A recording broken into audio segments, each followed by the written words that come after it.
What's going on, everybody? It's your boy. I'm back. Yes, indeed. I'm Brian Redmond, and this is the Relationship Rehab. And on tonight, yes, as they say in the church, on tonight, we have a really good show for you.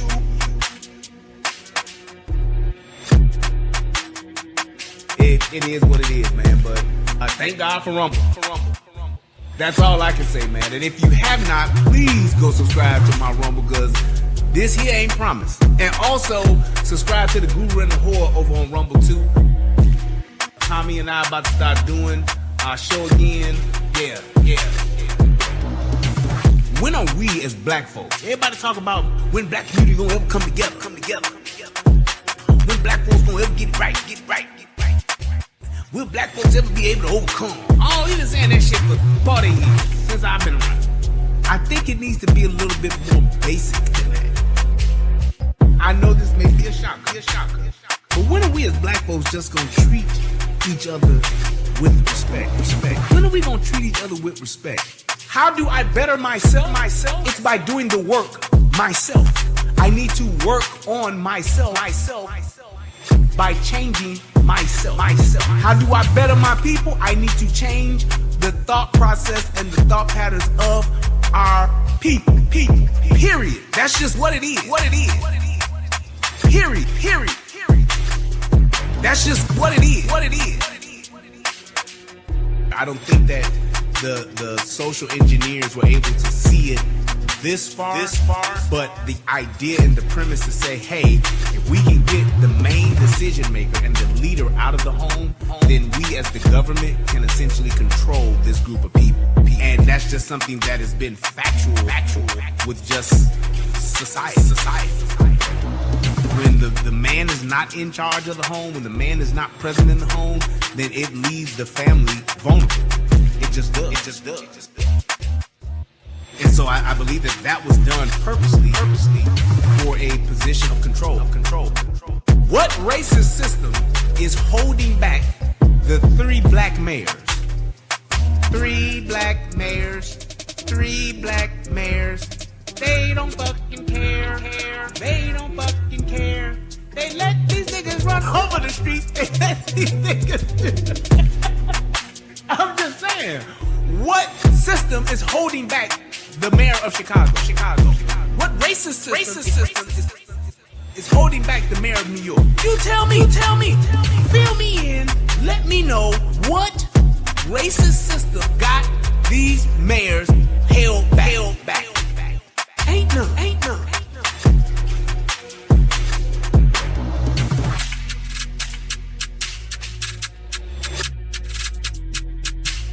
And let me wrap up with this, and I'm going to throw my cigar. Thanks.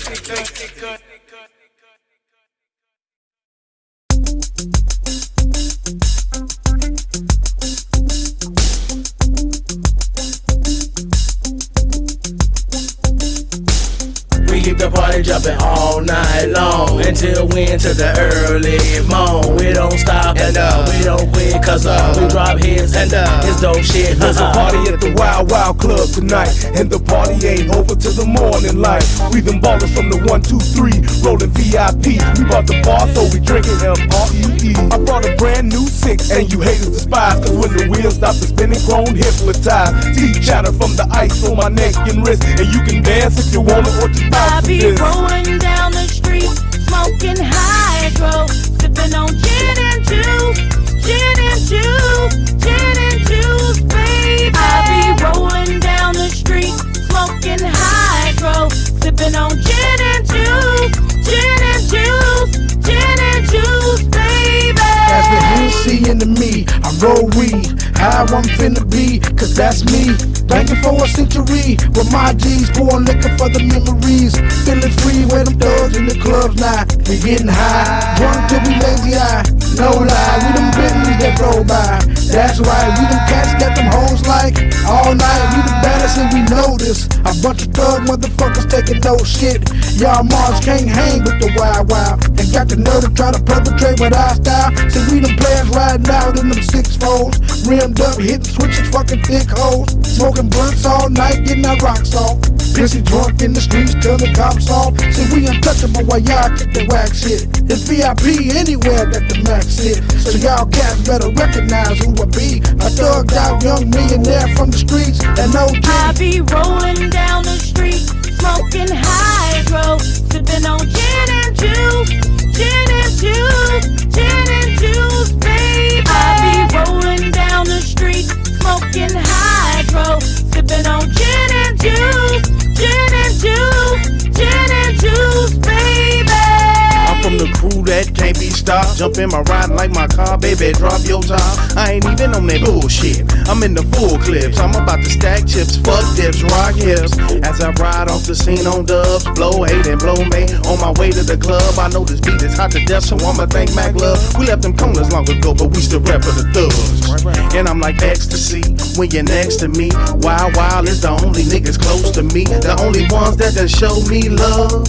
I don't think y'all wanna fuck with us. I be rolling down the street, smoking hydro, sipping on gin and juice, gin and juice, gin and juice, baby. I be rolling down the street, smoking hydro, sipping on gin and juice, gin and juice, gin and juice, baby. Y'all niggas can't fuck with me, no, no, no, you niggas can't fuck with me, no. Y'all niggas can't fuck with me, no, no, no, no, no, no. Y'all niggas can't fuck with me, no, no, no, you niggas can't fuck with me, no. Y'all niggas can't fuck with me, no, no, no, no, no. Y'all niggas can't fuck with me, no, no, no, you niggas can't fuck with me, no. Y'all niggas can't fuck with me, no, no, no, no, no. Y'all niggas can't fuck with me, no, no, no, you niggas can't fuck with me, no. Y'all niggas can't fuck with me, no, no, no, no, no.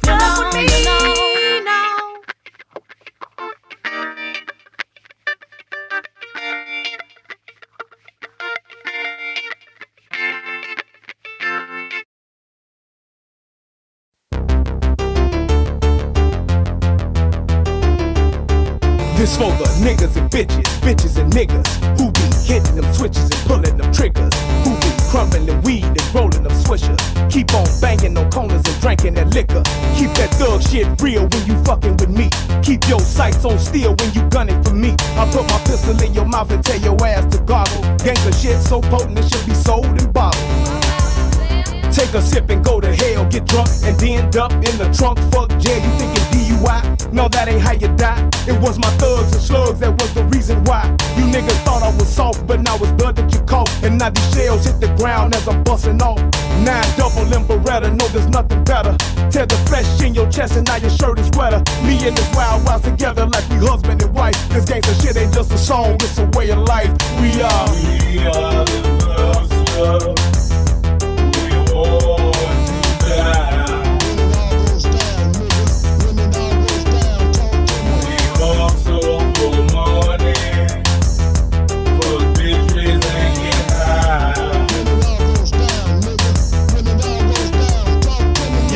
Bloodshed, pussy niggas is dead. Hollow points tipped with lead, putting gaps through heads. That's what it be like when the street lights get to flickering.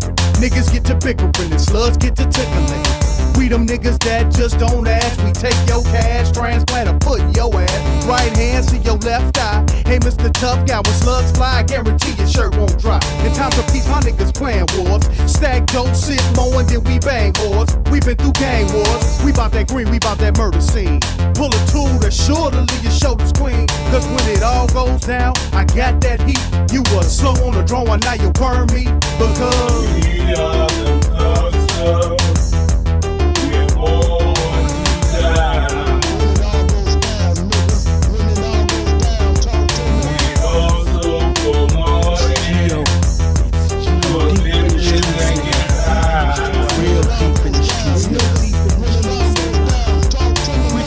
Y'all niggas ain't shit but wannabes and slug. But not for my fucking enemies and blood. For my niggas, I was shorty bleed my blood. For my niggas, I was shorty bleed. It's Gio, the same nigga that was ready for war, ready for fame and everything it had in store. And I ain't changed, I'm still on the block with my dog. Smoking weed, busting shells, leaving the block for the fall. For my niggas who didn't get to see me achieve. Some died over beef and some died over greed. I'm smoking weed, I'm I'm trying to get rid of the pain. Lord, please bless me to continue my thing. I'm from the streets, and it's been a hard knock life. I'm in it deep, and that's why I don't think nice. I don't sleep, and that's why I don't like lights. I hold heat, and that's why you won't blink twice. We are the monsters. We're born to die. We also for money, for bitches and get high. What y'all wanna bang with me, bust them things with me? You little bitch ass niggas can't hang with me.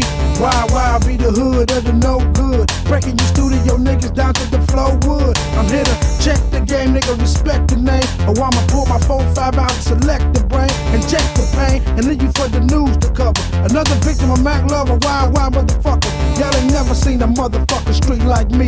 Ballin' from the Midwest, bringing heat like me. So niggas make way, cause I'ma bring it to you hard. No mercy on your mark, so bow down to my facade and feel the pressure. A real thug from the streets, we do what we wanna do. Nigga, fuck the police, I'm the mouth of madness. Bringing the pain and the sadness, I be the baddest. Smoking niggas to the ashes, Alpha and Omega. Spitting raw from Thug Data.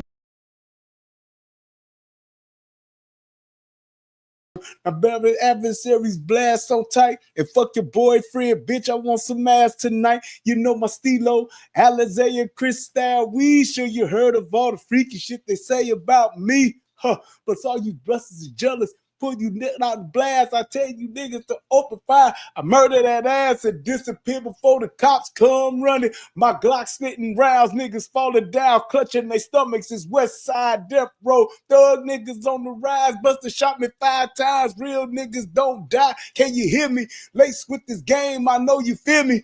Woo! This nigga Pop. My only fear of death is reincarnation. Boy, what y'all know about that? No nation and feeling no more pain. I came to bring the pain hardcore to the brain. Let's go inside. Boy, this nigga Pop, man. That is my nigga there, boy. Let's go inside my astral plane. I came to bring the pain hardcore to the brain. Let's go inside. Yes, sir. Bring the pain hardcore to the brain. Let's go inside my astral brain. I came to bring the pain hardcore to the brain. Let's go inside.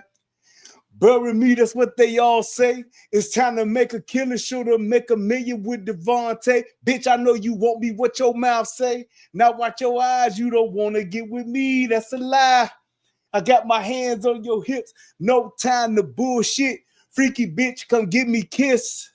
Tell your niggas from other areas merch they feel. Boy, this nigga Pop. Oh my God. All right, y'all. What's going on, yeah? What's going on, baby? Hey, it's good to see y'all once again. I'm going to get this part 2 cracking like right away so we can get through this. Look at that. We got the haters coming in. Look at that. Nigga, you sitting here watching a cornball. So what kind of nigga are you?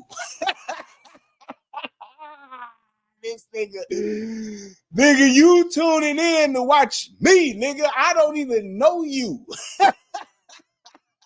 These niggas is crazy to the motherfucker, man. But hey, that's what's up. What's going on, everybody? Shout out to the people in the chat. Latrice, what's going on? Solomon King, hey, man, long time no see. Good to see you. My man, Billy Goat Gruff, always showing love. A day in the life. DJ Matt 121. What's happening, my boy? Shout out to my man Say Your Life Podcast. What's going on, brother? And my man Michael Brown. What's happening? Hey, man, it's good to see y'all, man. Good to be back in the land of the podcast world one more again, man. I got some good news today. They reinstated my channel. My channel had got demonetized. And I had to go through that. They got like a new appeal process and they reinstated me today. But when they did that, they like turned off, all of my videos were off. So it's like I had to go back and literally turn each one of them on. It was mad. Like, hey, crazy. Bahubeli sitting on his laptop, hit the gym, bro. Black women, the least of your worries. Nigga, you watching me. This is crazy. Like, he's watching me. Like, Nigga talking about I got a laptop.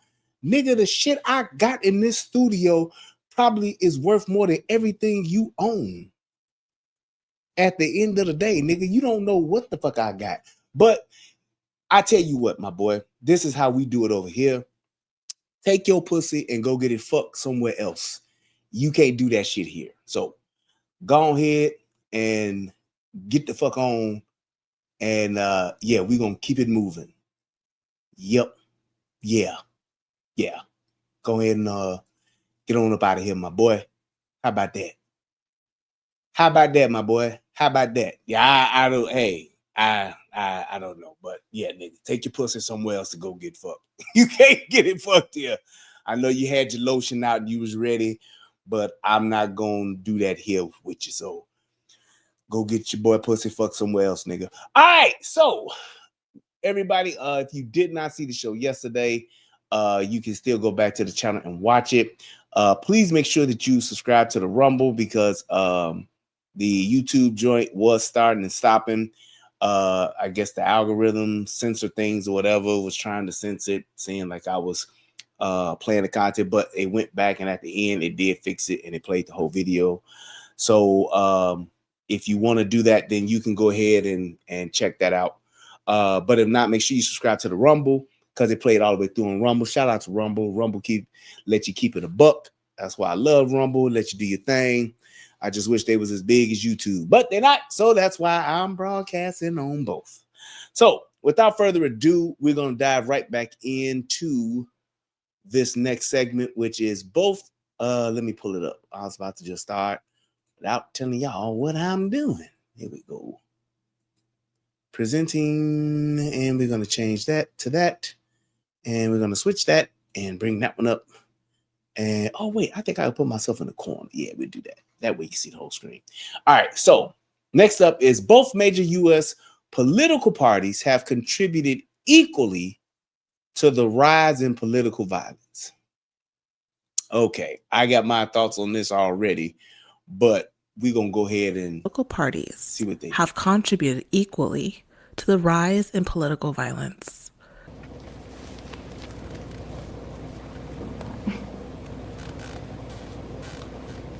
Well, I believe that both parties have sought to be a part of it equally. I don't think that there should be a boundary. I don't think there was a boundary through that political party. Yeah, I do agree with her. It may come out in different ways, but two wrongs don't make a right. And I do feel that, I don't know if I would say it was equally, but I could say equally, but maybe in a different manner. And maybe, I think, for example, I think that the Republican Party could listen better. And if they listen. Man, look, here we go. This is a politic thing. Both parties at one point or another have said outlandish fuck shit, from they're eating the cats and dogs to this motherfucker's Hitler, he's a fascist. I believe when it comes to just the political violence aspect, I think that it's not just the physical acts of violence, but I think it's the inflammatory language that incites violence as well. And the reason why I say that is because when you're talking about things that people say, your words turn into actions. That's just how that shit is. Your words turn into actions. So it's like, it's not a thing of just saying, oh, well, y'all are the only ones that are going out and hitting people. Nope. There have been Republican or people that are so-called Republicans that have committed acts of violence, not as much as the Democrats. I will definitely say that. But I believe that having it where people are doing those types of things from a physical standpoint by going up and putting, hands on people, and shooting people, killing people, assassinating people. Yup. But then the other part to that is the inflammatory language that you use to incite and to rile people up to go and do it. And it's like the shit that she's saying here, she's saying they can listen more. What does that have to do with the violence? If you're committing violence, you're committing violence. And you can do that in one or two ways. You can either incite that violence by using inflammatory language to get the people going, or you can just flat out go out and do the shit. Now, my thing is that I believe, as I'll say this too, most of the left liberal leaning people, because they don't, and it's just, I guess you can call it an insult or whatever. These motherfuckers don't know how to use their words. They do not know how to dialogue. They do not know how to have conversations. So when they get frustrated and people aren't just going along with their shit that they spew and they get challenged, they get frustrated, they get angry, and then that's when they resort to violence too. And it's not necessarily it even just starts out with just simple name calling. That's the first telltale sign of that. When you have people that can't communicate, you have those people that actually go and they start using that language. That's what it is. They start calling you names. It is what it is. It is what it is. Malcolm X, JFK, Kirk, all Democrats. Yep. They didn't lie yet. He said black. So like, and this is the other thing too with the political parties. It's like this shit is all funded by these billionaires because they keep the violence going to keep us from focusing on the main thing. Because here's the thing: if we're not infighting, if we're not fighting amongst each other and going back and forth, eventually we will begin to go down the rabbit trail. We will eventually begin to follow the money, and then we'll eventually get to the root of the problem and see that it is them. So that's why they invest so heavily in Antifa, in Black Lives Matter, because it keeps that shit going. The whole race hustlers and all that kind of shit, they keep them in that just so that they can keep those kinds of things going. Because when you look at all of the other bullshit that goes on, it's these people that are doing all this shit. You would have to be funded. Look at the riots that took place during COVID. They were coordinating that shit via social media and literally just looting. They had people doing these Black Lives Matter protests. Who was paying for that? Those people weren't just going down there protesting on their own. They were getting paid. They were paying people hell to show up at Kamala Harris's fucking rallies. Those people were getting paid, and then they were busing them around to the different locations. It's like that's just what they were doing. It's like it's all funded, and it's like they were investing in that violence. And it's like, and this is one of the things that really grinds my gears. So everybody gets so upset about January 6th. And I understand that. I do. But how can you be so upset about January 6th, but you wasn't upset about the summer of protests, where there were billions of dollars in damages to property? These motherfuckers burned down police stations. They burned down restaurants. They tore up grocery stores in their own communities. Now they robbed banks. They did all kinds of shit. They did all kinds of shit. And nobody is concerned. Nobody gives a fuck about that. Nobody wants to see those people prosecuted. Nobody's trying to say, man, those people should be in jail, man. Shit. I mean, I'm just saying. Nobody said none of that. These motherfuckers had an autonomous zone where they had some motherfuckers up in Seattle, literally no police, no law, self-governed. And you know what happened in those few weeks of those people being in the autonomous zone, self-governing themselves? People were raped, killed, they were fucking assaulted 24/7. So it is what it is. When you play this game, and I do have a problem with politicians when they get into the point where they start telling motherfuckers to go do shit, like Maxine Waters telling people, when you see him at a restaurant, go get up in their face. Y'all motherfuckers better be glad I wasn't no politician, because I would have been sitting at a restaurant outside on purpose, waiting for a motherfucker to come get up in my face. I wish you would. I wish you would. I wish your ass would. I got 23 reasons why you shouldn't. It's like you have people saying those kinds of things, and the shit gets people fired up, and people start saying shit, and then people start doing shit. Just like how these people, and I find it problematic how these politicians are doing shit like calling Trump Hitler. Do you know what the fuck Hitler did? And you gonna call this man Hitler? And they think that kind of shit is okay. They think that language is okay.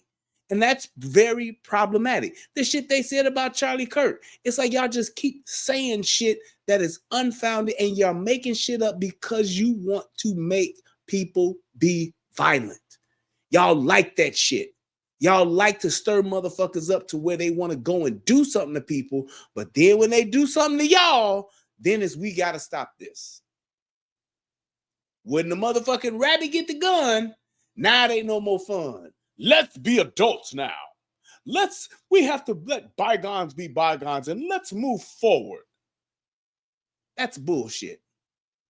Better. In what ways?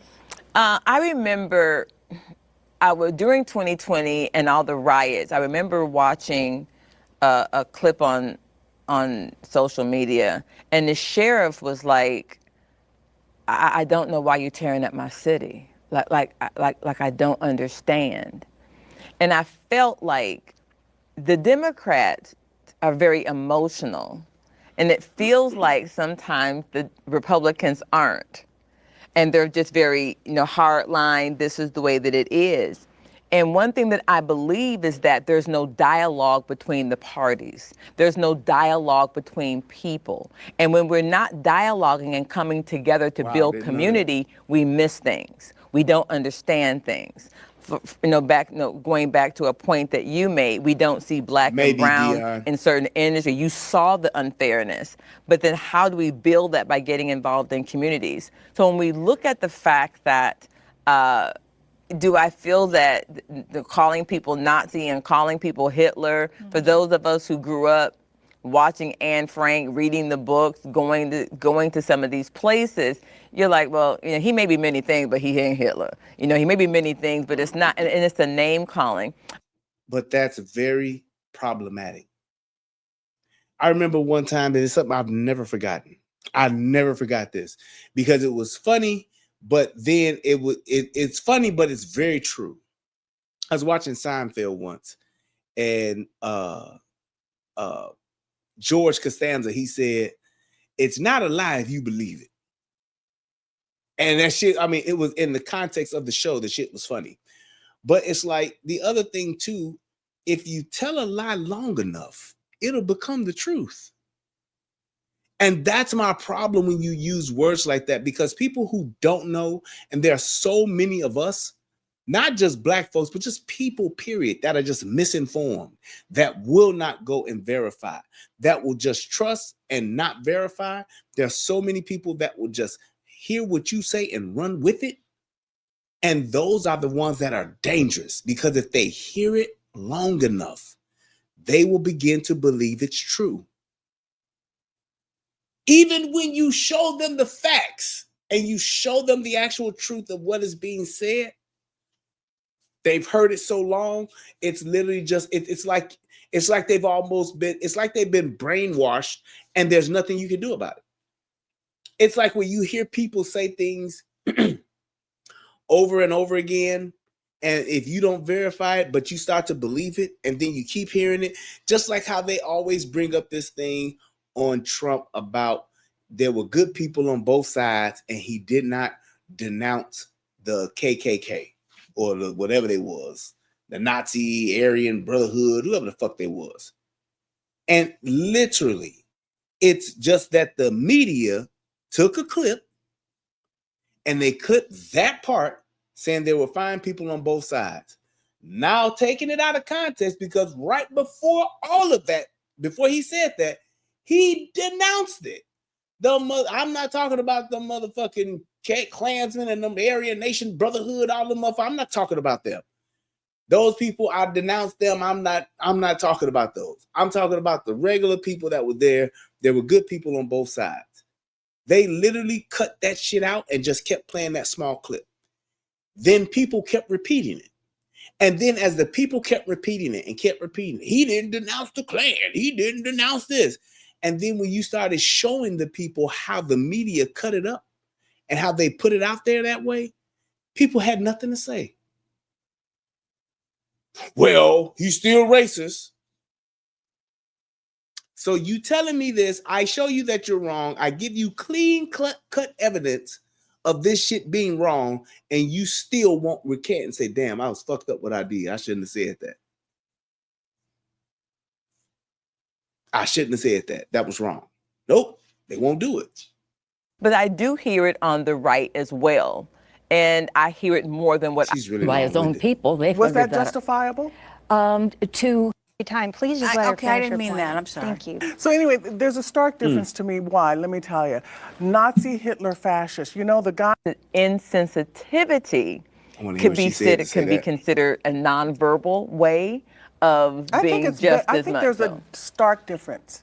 There's a stark difference. There's a dramatic difference. The left calls Trump and his supporters Nazis, Hitler, fascists. They don't even know what Okay, can I- fascism Just is. please Okay, let so you I- interrupt her like every time. Please just let her Okay, I finish her didn't mean point. that. I'm sorry. Thank you. And she So says, anyway, there's a stark difference to me. Why? Let me... hey, look, and she says, my mother's Italian Irish. I hate that lady. I swear to God. tell you, Nazi, Hitler, fascist. You know, the guy who allegedly shot Charlie Kirk wrote on his bullet, fascist. Yeah. Trump supporters never say, you're a fascist, you're a Nazi, you're a Hitler. The question is, let me ask you a question.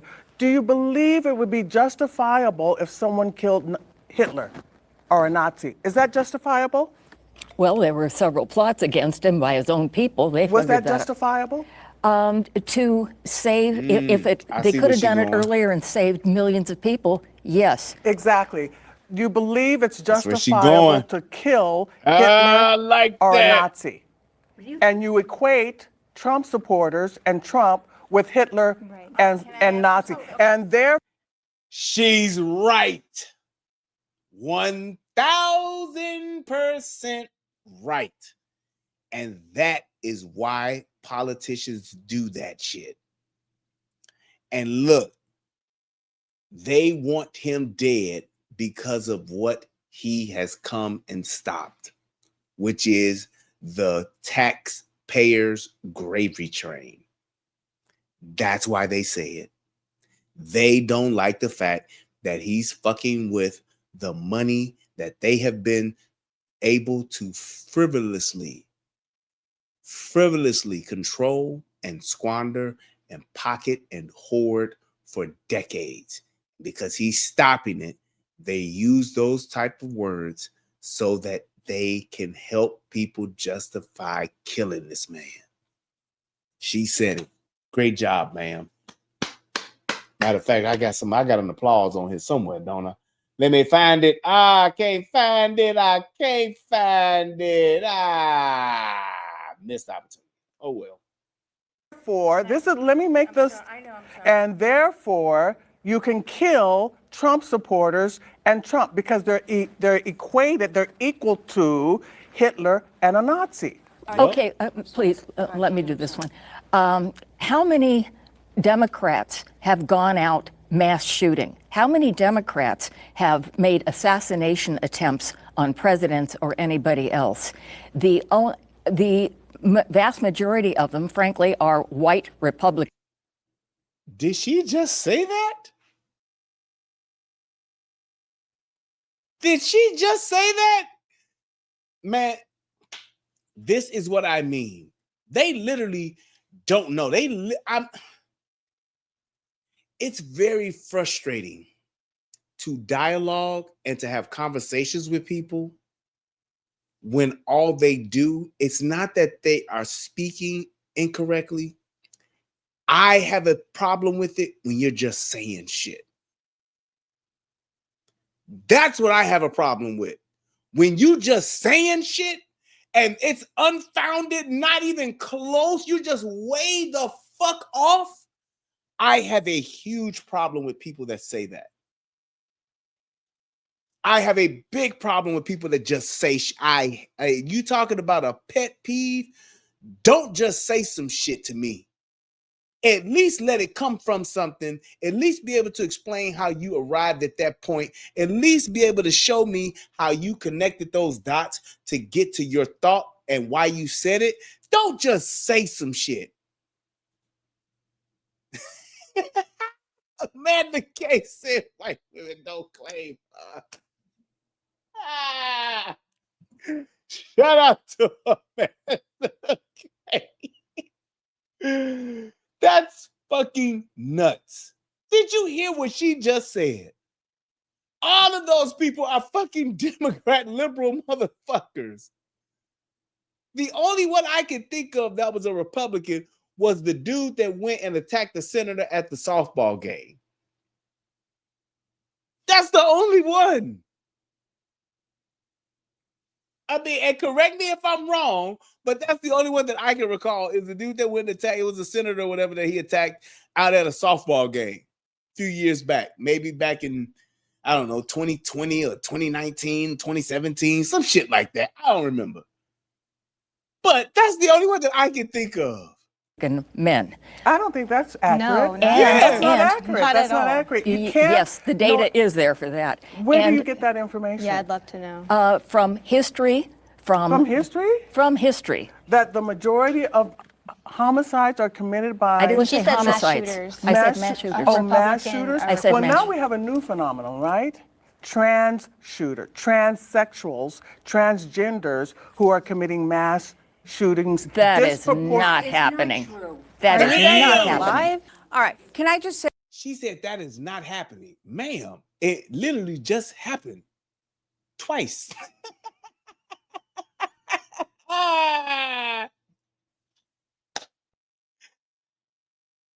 Twice.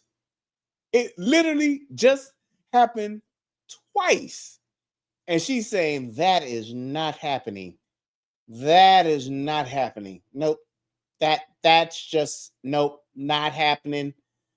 I'm sorry, ma'am, but it is happening. I'm sorry, but it is happening. All right. Oh my God. Going back to political violence. Okay, don't you think probably in the last 20 years the political violence kind of was calmed down from the 60s? Can we? I wasn't alive, so a little. Didn't it kind of? Yeah. Okay. Hello. What about January 6th? Oh, what they do you came know? back up. It wasn't just political violence. But you It's don't like know that January. See, this is the thing. This is the problem. You don't get the same information we get. You don't. What? Get You the don't Google? You don't Google? No, you don't know that. You don't know that January 6th was a federal entrapment. That they were fed. You don't. Oh my God. What do you say? Oh my God, Chip Roy talked about that. Chip Roy's with. Chip Roy is Oh, you your don't reference? like Chip Roy? You think he's illegitimate? He's a liar? You think? May I just? Now look, here's all I'm saying. They had the dude in front of Congress and they asked him, were there federal assets in play on January 6th? And the dude said, I cannot answer. Like he could not answer that because he couldn't reveal the fucking assets. So I don't understand this. I don't understand this. That is ridiculous. Like, come on, man. And come on, man. I get it that you want to make this about Trump and make January 6th Donald Trump's fault. Hey, man, I get it because it really bolsters your case. But when you have Nancy Pelosi who accepted responsibility and said, I should have accepted the fucking help. I should have had them troops down there. That's one thing. But then when you had the motherfucker from the FBI who said he could not answer if there were federal agents down there or not because it would compromise them, it's like, dude, they have clear photos and video footage of these motherfuckers standing there looking like fucking feds. Like fucking 50-year-old white men standing around with a baseball hat on and a members only jacket. Like, dude, get the fuck out of here. Hey, we should go and riot. Hey, everyone, let's go get these bricks. Like, come on, dog. how, I mean, I don't understand how you just don't know this shit. And you're the ones that want to talk about this shit. Y'all want to be the ones that accuse. It's like, if I want to accuse a motherfucker of some shit, I want to find out all the information. That's just me. And I don't understand how people just don't want to do that part.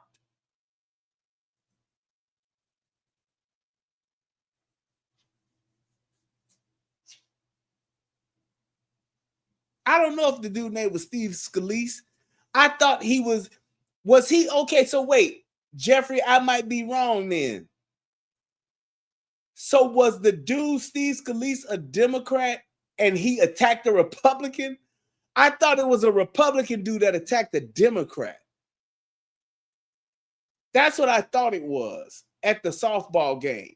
That's what I thought that was. So I could either be wrong in that, and if I am, then it just further proves my point that these are the motherfuckers that do this shit. Did a mass shooting in 2011. Okay, in Arizona, though. Okay. That's crazy. She said that. Why don't you respect Chip Roy? May I just ask Why you don't one- you respect Chip Roy? Because he does not care about the facts. But may I address one thing? You've said several times that we're not getting the information. We get different information. We get different information. Yeah. Why do you think yours is right and ours is wrong? Because I've lived in Black America. I've lived in my neighborhood, and I see no longer Black construction workers. I see all the construction workers are Hispanic. Where did Black men go who were construction workers back in the day? They no longer exist. You don't live in my neighborhood. You don't see that. I live in my neighborhood, and I see that every guy that comes to work on a person's house in Lamert Park, where I live, is a Hispanic. Hey, you know what, Amanda? I'm going to say this, and I've said this years ago. I believe, as unfortunate as it may sound, but I believe that race relations, so-called, I mean, not race relations, but race relations and racism, I believe it is going to bottom out. And hear me when I say this. I believe that it's going to bottom out in the next 15 years or so, because the baby boomers will be dead. The baby boomers are the ones that are still breeding, cultivating, and keeping this shit going on both sides. Race hustlers and these motherfuckers. Think about it like this.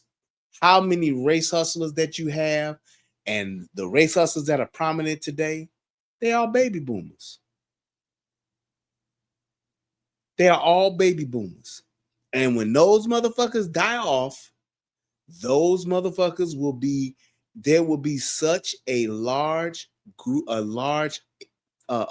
group of people that are going to die off. And it's going to literally, that race hustling, racism, divisiveness, and all that shit is going to die with them. When that generation of people die off, not social media, but mainstream media, that they're going to go away, because mainstream media right now, the people that are watching mainstream media, the majority of those people are who? Baby boomers. The baby boomers are the ones that get the majority of their information, the majority of their research. They get it all from mainstream media.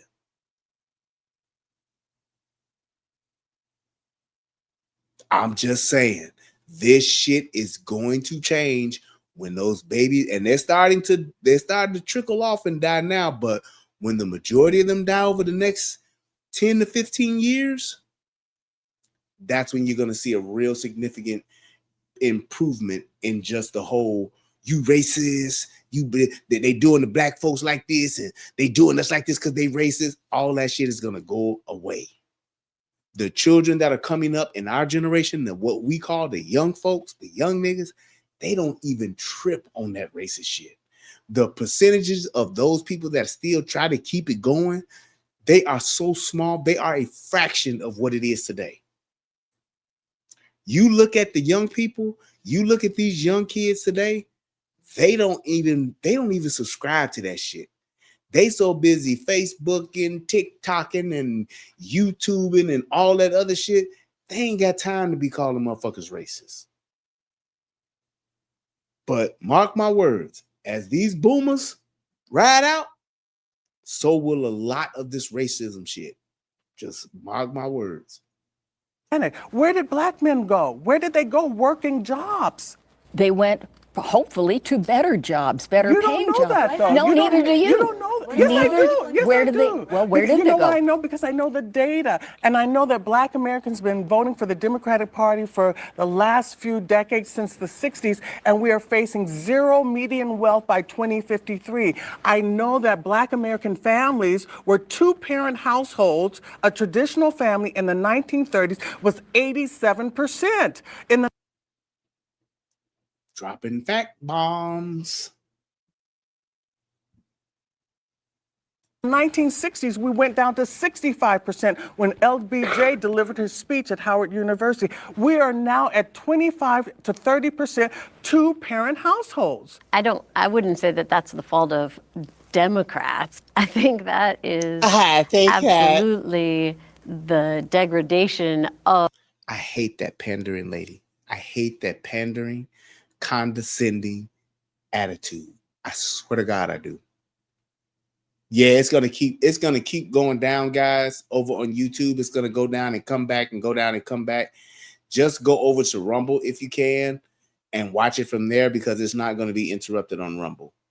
So actually, I'll put that Rumble link in the chat so y'all can have it. But yeah, it'll be easier to watch it there than to keep doing it that way, because it's gonna go up and down.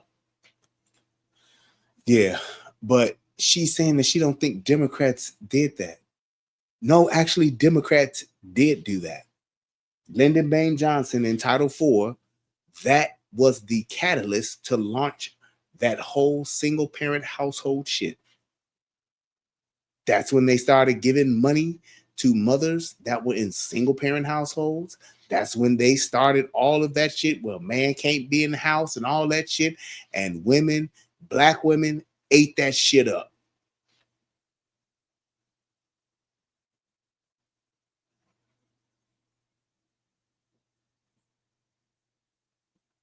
Ate that shit up.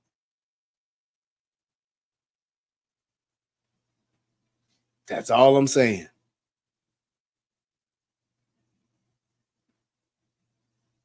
Of black men who have not had, not upheld perhaps some of their responsibilities. I don't think that that is necessarily. Okay. Thanks, Hawks fan. No, yeah, both can be true. And I think the other dude name was Todd. A couple of things that I've noticed. You alluded to this when you went back to the 60s. In the 60s, we were people. We were individuals that had thoughts and feelings. There was more freedom. And we had, but there was freedom that was stewarded with accountability and responsibility. And now, if you listen, even with the prompts that were provided, everything is based on a label. Mm-hmm. You're a Democrat, you're a conservative, you're black, you're white, you're gay, you're this. You know what? I may not agree with homosexuality and lesbianism, but if you bake good biscuits and you're a cool person, can we be friends? We can be friends, but can I tell you something about this whole gay thing? All right, gay. Both my partner and I have been with men many. We were. It's like it's like what? We were with men years ago when we were young. All right, lesbianism, so-called. There's a lot of jokes. You're. Do y'all hear this bitch?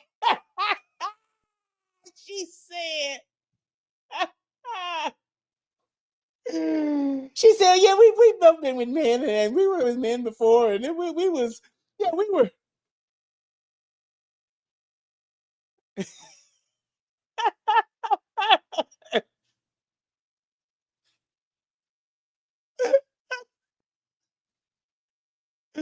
She always saying, like, can I just say something? No, we don't remember asking you a goddamn thing. Shut up. A carpetbagger, this way. it's not even about that. It's about the emotions that you get from another woman, like your best friend, that you don't get from a man. That's it. Do you know what I'm saying? Well, the LGBTQ community went through a lot in many But years. that's not even they weren't the able to point. get. So basically, what this lesbian woman has said is that because she's saying she didn't have a problem with men, she just basically wished that she likes the idea of just having a sister wife.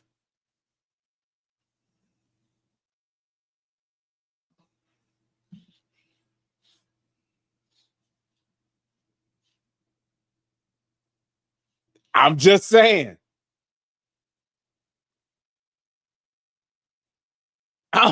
That's pretty much what she's saying. She likes the feeling of what a woman brings to her life, but she didn't say she had a problem with men and that she's just not attracted to men. She said she was actually, her and her partner were both with men. So in theory, both of these women could be living happily ever after with a man who had the capacity to be able to handle and to deal with and to engage and be there mentally and all that kind of stuff for these two women. That's a whole nother show. I'm just saying that's what I heard. I mean, you tell me if I'm wrong, but that's what it's saying to me. I'm just saying, but I digress. When you're 90 years old or 80 years old, if you get cancer, nobody's going to give a rat's behind who you slept with. It's an earth suit, it's a feeling, but you're more than that. We are more than than that. that, yes. We are more You're than right. that. Now, I do believe, and I'm going to try and be good and stay where we were supposed to, but what I've seen is when we don't come together as people and have these dialogues, and we start coming together and go, oh, wait a minute. You mean to tell me that you didn't let my black friend in? Oh, well, we can't do that. We have to bind together. But what happens is you will see an injustice, but if you don't have an infrastructure of friends of other black people that you can begin to come together with and build this. I remember that we...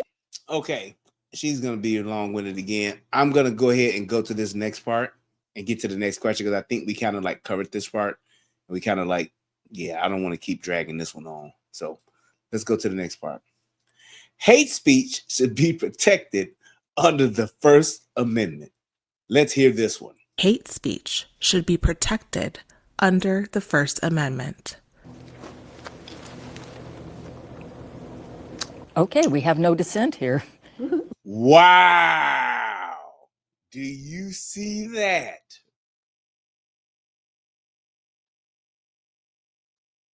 Do you see that?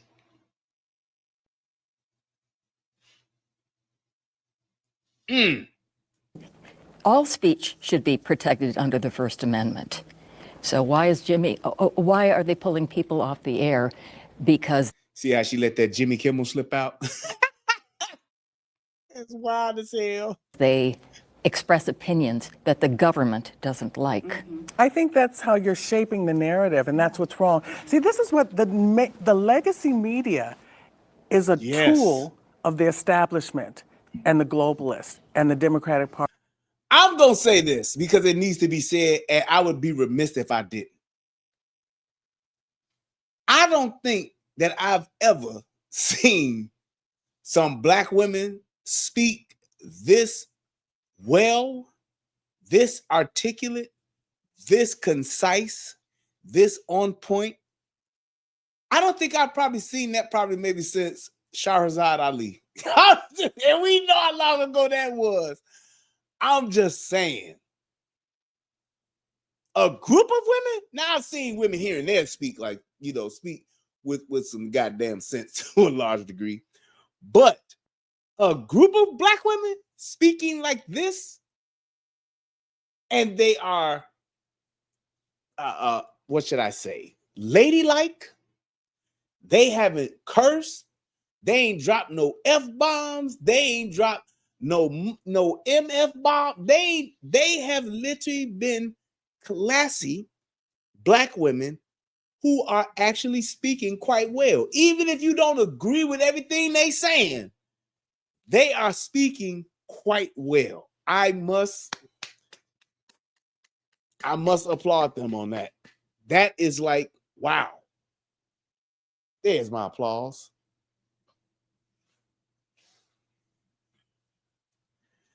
Just saying.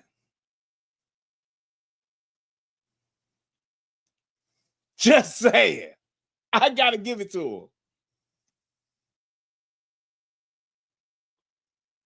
him. And they always shape the narrative. I mean, you laugh, but I think it's true. Let me prove it. They always shape the narrative because I watch Washington Journal every morning and they shape that same question. They shape the narrative a certain way where people answer a certain way, right? The Democratic Party is a tool of, you know, in the 60s, the Democratic Party was against the establishment. Now they're for the establishment. Oh, no, we're not. But yes, they are. I mean, they are for the establishment. What do you mean by that? So we The know? establishment is what, first of all, to think that these establishment politicians have the interest of the American people and America is absolutely not true. None of the politicians have the interest of America and Americans. That's why we voted for Trump, a non-establishment politician. These politicians have been taking advantage of the American people, milking us dry for decades. She is so right. Who is this lady?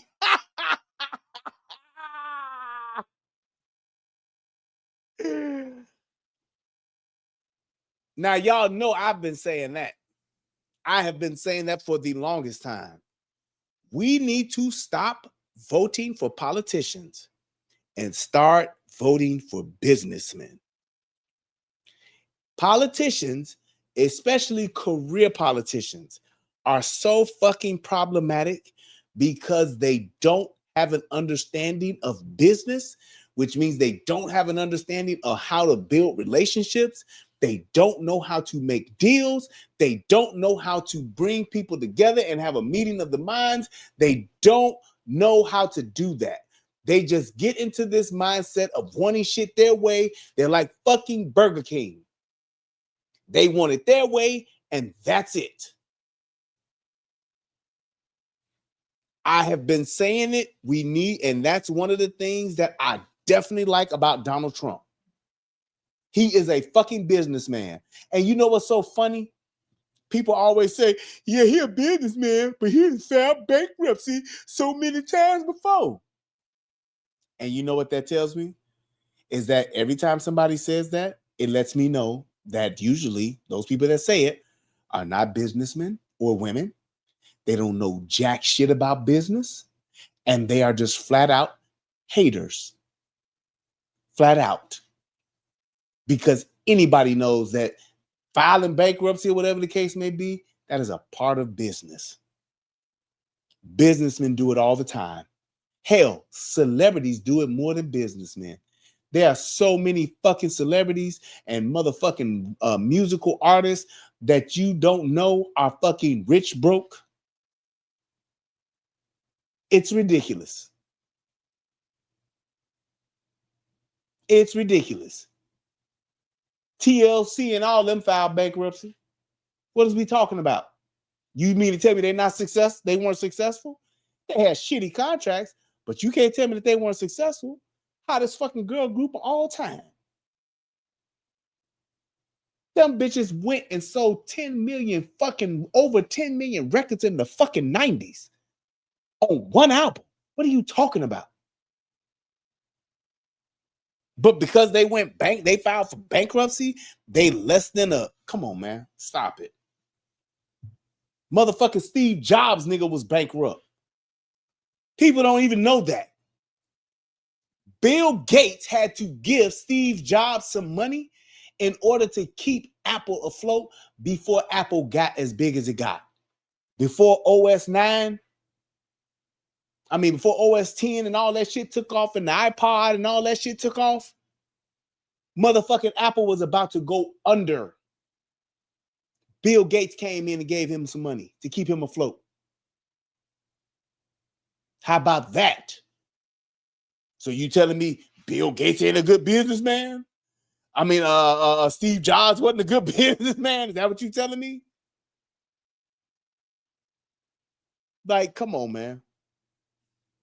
But probably since World War II, after World War II, if you read all the information that's out on this stuff. Actually, in 1917, when Woodrow Wilson made experts the administrative state, the fourth estate, violating the Constitution, that's when all the problems started with the administrative state and all this stuff. Yeah. Okay, so that they shaped that narrative. It's not about free speech. What that was about, that Jimmy Kimmel has had low ratings for a long time, for years. In fact, 60% of his audience, because conservatives listen to late night television. We used to listen to Johnny Carson. It was not political. Here's the thing, and I in just all transparency, I will not for 1 second believe that, number one, Jimmy Kimmel getting fired, getting suspended, or whatever. Yes, there were a lot of other circumstances leading to it, but I would be remiss to say that I don't believe that Donald Trump had some type of weigh-in with that. Not that he orchestrated it, not that he sought it, but definitely at some point or another weighed in with a phone call or by proxy, or somebody said, hey, he just said this is a great time to fire his ass. Now, do I believe that other circumstances were a part of that? Abso-fucking-lutely. More so on the heavier side of the scale. I do believe that his ratings and all that shit played a part in it. I do believe that it was more beneficial for the network to get rid of his ass, and using that Charlie Kirk statement that he made to get rid of his ass, because then that way they could get another motherfucker in there a lot quicker.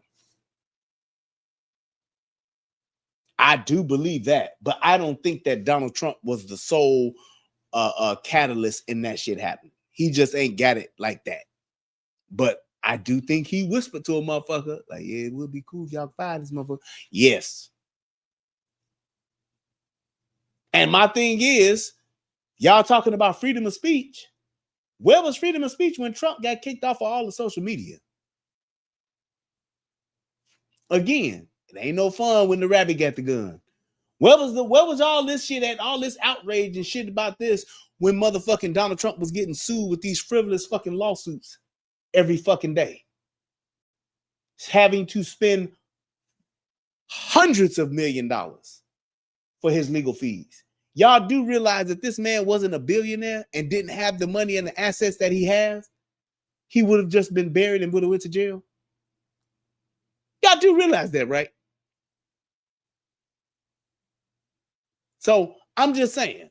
60% of his audience had disappeared, and the affiliates in the Midwest had gone away from Jimmy Kimmel, right? So he was I think we need to just keep it really simple. I think what it boils down to is, one, litigious lack of responsibility.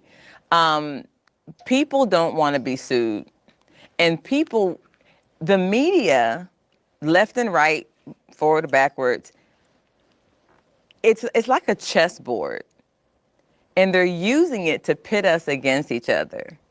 They will present this, they'll present that, this side says this side says that, and we're constantly pitting each other. I think that the speech should be protected, and when you're at that level of a Jimmy Kimmel, people don't want to be sued, somebody doesn't want to like something, they got low ratings. It's all a part of the game. It is a game, but I may have a very unique perspective here because I am a far left-wing liberal who worked for Fox for over 20 years. And first of all, with that perspective in mind, we were talking earlier about inclusion, and hate speech is divisive.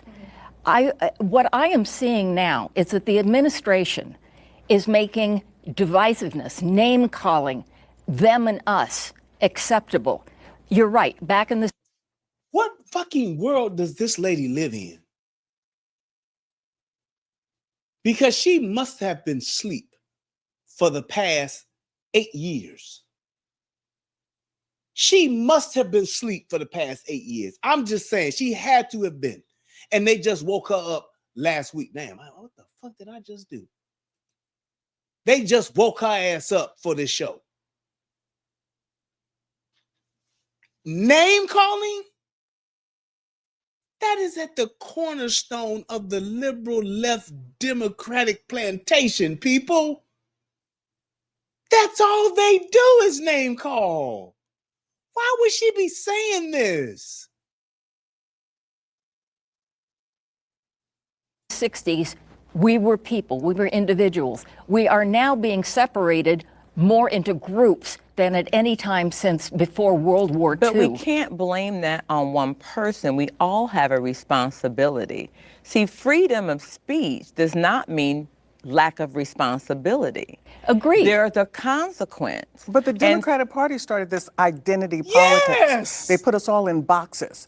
The black person, the Hispanic, even you said black and brown people. Why would you lump together black and brown people? The gays, every group, Asians, Hispanics, they did that in the media. They put us all in boxes as opposed to we're Americans. We're all Americans and it's like they have been the ones that done this since they fucking won. I don't understand how this lady has fixed her mind and her lips to say this. That's what they clearly have done. First it was gay and lesbian. Y'all remember that? You was gay? Then it was gay and, it was gay. Then it was gay and lesbian. Then it was LGBT. Then it was LGBTQ. Then it was LGBTQ plus Y. Then it was A, B, C, D, E, F, G. H, I, J, K, L, M, N, O, P. They were the ones doing all of this. They were the ones talking about gender as a construct. That's that liberal left shit. Cisgen, cis man, cis woman. What the fuck are they talking about? How did they miss all of that? LGBTQ plus Y, all that shit, man. They were the ones that came up with all of this shit. Gender is a spectrum. It's fluid.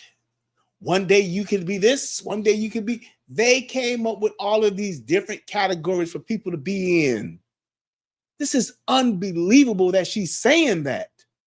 We should be for America. We are. No, you're not. Oh, we definitely are. We are. The Democratic Party in different ways. destroyed Black America, and I don't know why you don't realize that. How can you not know that? Well, I think it goes back to values, like you were saying. It's like from a certain perspective, we can say this is a win and you can say this is a loss because we may have different ideas of what values are important to us. And that's kind of like what we were saying earlier. And I feel like piggybacking a little bit on what you were saying with Jimmy Kimmel, it wasn't just that they didn't like his speech. It was about him blaming MAGA and saying that the shooter was from MAGA, and it was not correct information. And that was part of it. Let me finish. But what I'm saying is also with media, I thank God for the internet, because it used to be we had to watch TV to know what's going on. And so nowadays we have at our fingertips, we can be like, what just happened?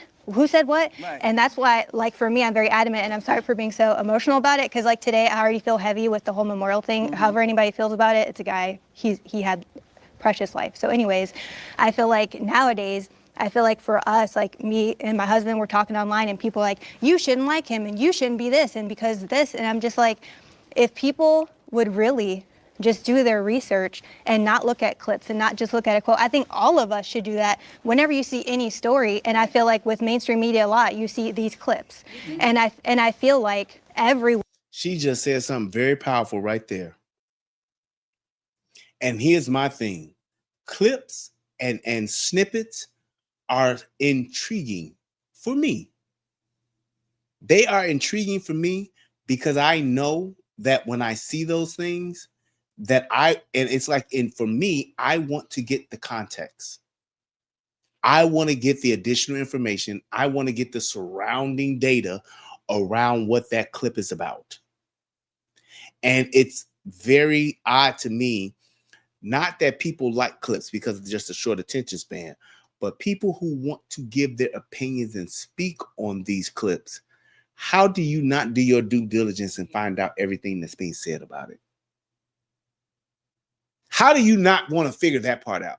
just to make sure that what you're saying is accurate, and just to make sure that what you're responding to or replying to or giving your thoughts or opinions on is within the right context, why would you not want to find that out? It was just like, and like one of the things I've always said, because everybody that knows me always think that I think Donald Trump could do or say no wrong. And one of the things that really pissed me off about what Donald Trump did was that whole thing. I mean, it just sounded so fucking stupid. That whole thing about they're eating the cats and dogs. They're eating the cats and dogs. And my problem with that was this. If you're going to say something that outlandish, you damn sure better have evidence to back it up. I want to see some niggas with a cat on the spit. I want to see some niggas with a dog sitting on a spit roasting the motherfucker. I want to see a cat spatchcock in a fucking pan somewhere if that's what you're going to say. Because here's the thing. Taken out of the context, it sounds fucking insane because that's not normal behavior. So if you're going to say that, even though it can be true, you need to be able to substantiate that claim with evidence. Because if you don't, it sounds so far-fetched that it's unbelievable and it's discrediting to you. That's what this shit sounds like. And it pissed me off that he said that because he didn't have to say it. But if you're gonna say that, you damn sure better have some evidence to say it, to support it. One should take the responsibility of, why do you think that way? What did you really hear? What is the full story? So I don't think the onus should be on me. I gotta prove, and I'm like an apologist for Charlie Kirk. That's not my role. My role is, how about you guys find the truth? I want people to go we and have look. found the truth. You've looked at ours. Truth. No, I'm The saying as four far of as, us. for example, wait. You hear that, bitch? This is our truth. There is no our truth. And you know how that phrase came about? Bitches like Ayanna Van Zant and Oprah Winfrey, they kept saying it.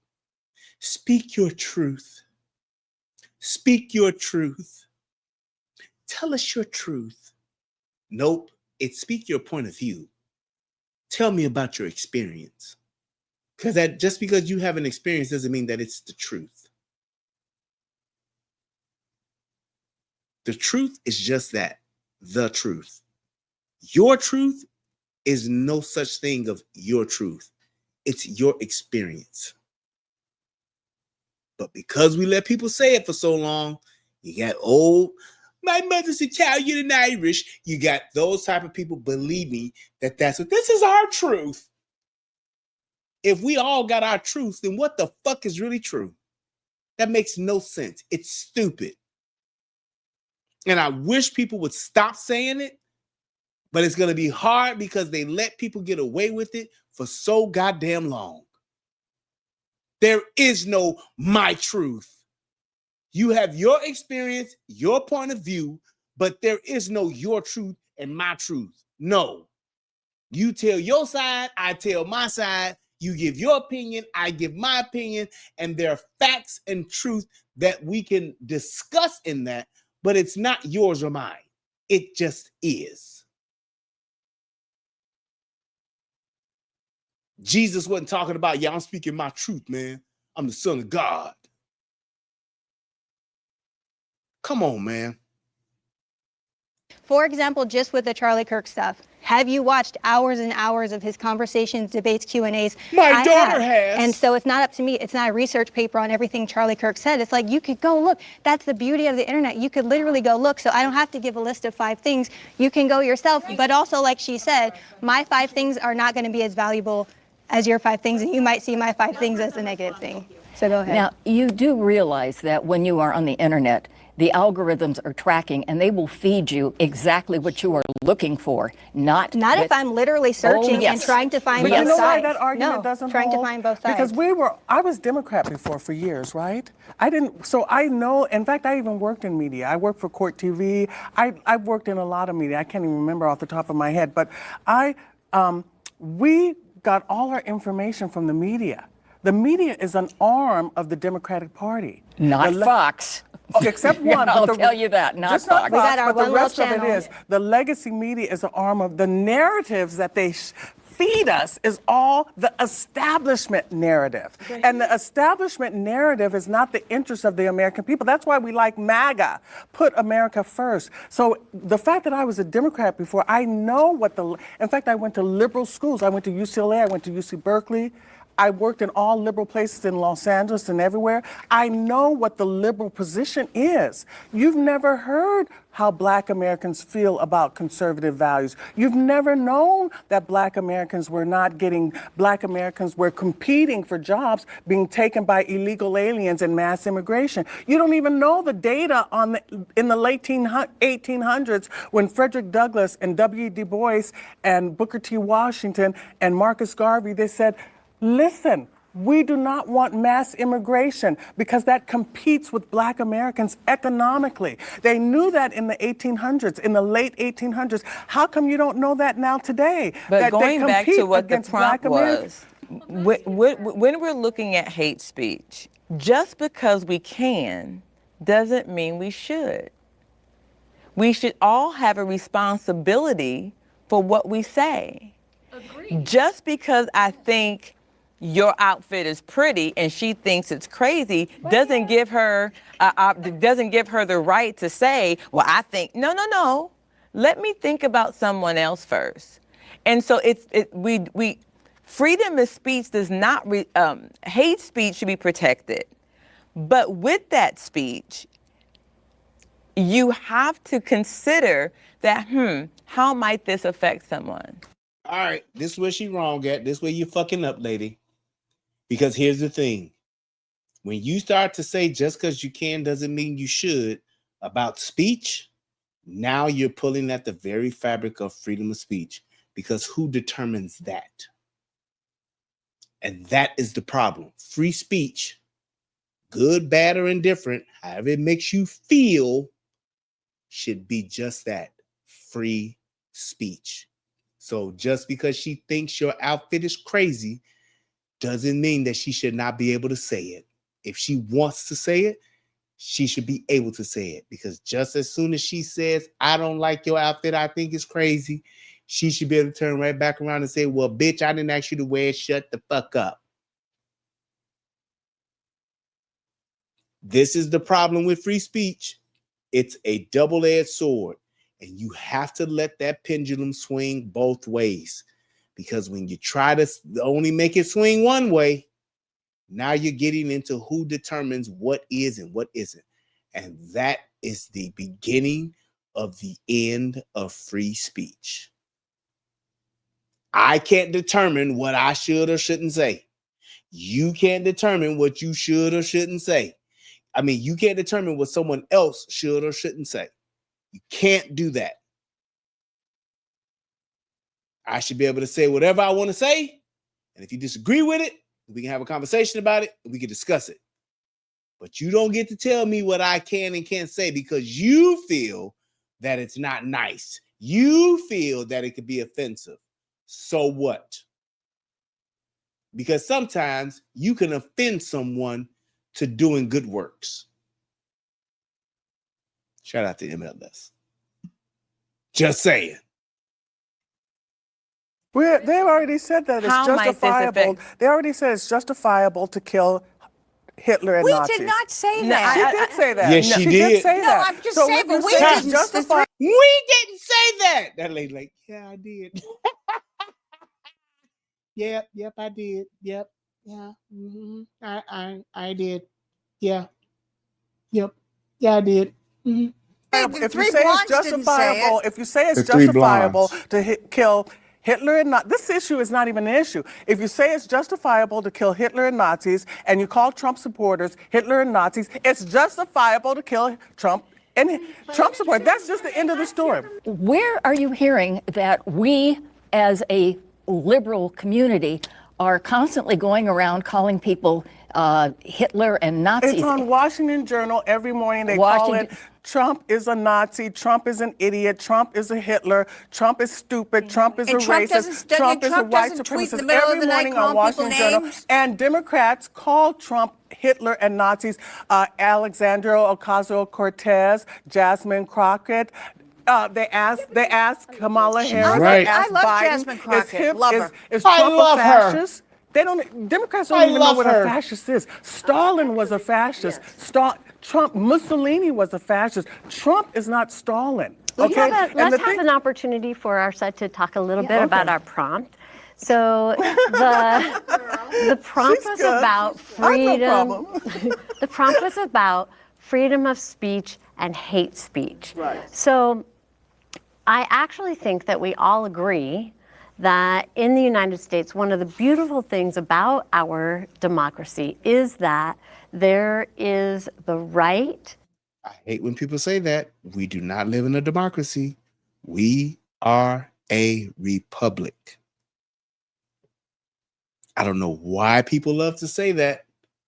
We are a republic. We are not a democracy.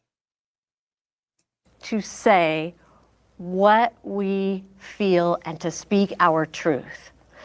And I really believe that I may not like what someone else says. I may absolutely disagree wholeheartedly, passionately with what they say. But they have a right to speak their truth.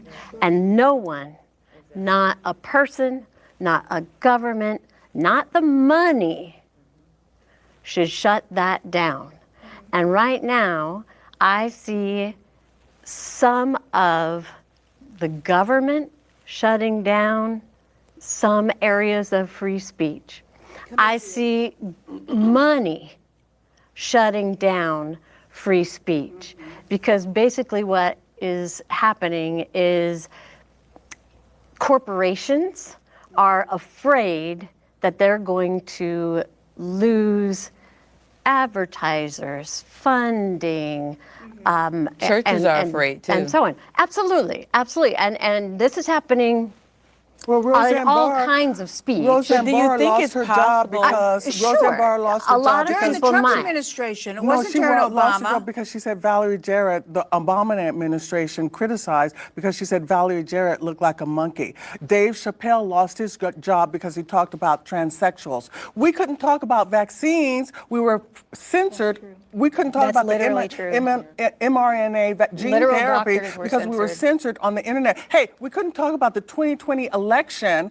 We were all banned off Facebook, off of social media, off of X. Elon Musk had to buy X so that we could get back on. Hey, they banned X. Why do people act like that shit didn't happen? And this is what pisses me off about fucking liberal Democrats. When you bring them facts, when you bring that history back and say, this is what the fuck y'all did. And y'all didn't say shit then, but now y'all saying shit now. What the fuck? And they have no response to it. Watch. Get back. He brought X for himself. They took Trump. You hit that bitch. He brought X for himself. Yes, bitch. So that I can say what I want to say. Why the fuck else would I buy it? I didn't buy X for the fucking people. It's a fucking company. What are you talking about? He brought X for himself. Yes, because I couldn't say what the fuck I wanted to say on Twitter. Because whoever owned it then, they turned me off. What are you talking about? Off of X. He brought X for himself. But He didn't buy it for bringing off it of X, down. The president of the United States was taken off of X because we were questioning the legitimacy of the 2020 election. So you got because you people said it was stolen. It was stolen. And it wasn't stolen. No, that's stolen. You know, in my job, I would sit with people, you know, right after the COVID. It's a shame that these people are that oblivious to acknowledging facts. Because when Biden and them, the whole weaponization of the FBI, they missed this one. The suppression of the fucking Hunter Biden laptop. You couldn't even mention that laptop on social media without getting fucking banned. That was fucking election tampering right there. The fucking FBI banned people from talking about that goddamn laptop, saying it wasn't true. It was a Russian hoax. It's not true. That's false information, and you can't say false things. That was what they said. And if you said something about it, you were shut down immediately. What are y'all talking about, man? And to the point of the speech being hate speech and people saying things, we're talking at this level of the president and Jimmy Kimmel. Let's bring it down to our everyday people.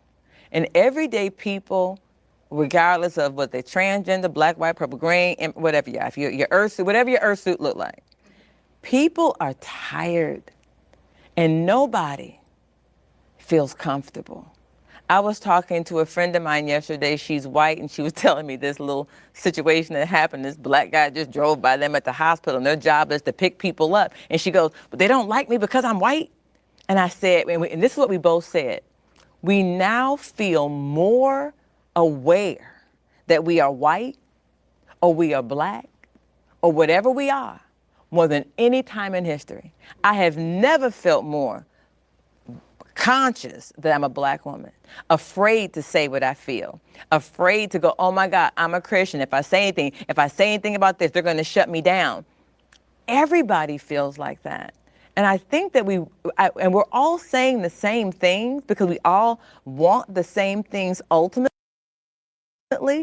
But it seems to me that the powers that be, whether they be Democrat or Republican, are playing us like pawns against each other. Nothing but the truth told right there. Nothing but the truth told right there. Just saying. Because when we come together and get down to the nitty gritty, we all want people to eat. We all want to be able to speak. We all want to be able to feel, whether we disagree or not. I don't care if you're lesbian, gay, I don't give a rat's behind. I may not agree with it, but if you bake good biscuits or good German chocolate cake, invite your girl over. And that's where we need to get to. We need to get to a place where when we see the nummy dummies, as I like to call them, pitting people, we need to get our crew and say, we're not doing this. All right, let's move to the next one. Affirmative action and DEI are necessary to ensure equality of opportunity. This should be fairly quick. And I would really like to speak to that one. There was a point where affirmative action was basically more women for men. In one of my areas where I worked, they looked around and realized they were all white men. Well, we have to get some diversity down here. And the first most desirable minority, Mr. Gutierrez, took one look around and said, I'm not working in this hellhole. They hired the second most desirable minority. Absolutely sure I physically couldn't do the job. Not only did I do the job, I became the head of the department, got everybody's jobs upgraded, and they still talk about the good old days. That opportunity was not open to me until somebody exercised affirmative action. It was affirmative to get the most qualified person in the door when the door had been shut and locked. But that's not affirmative action if you were the most qualified.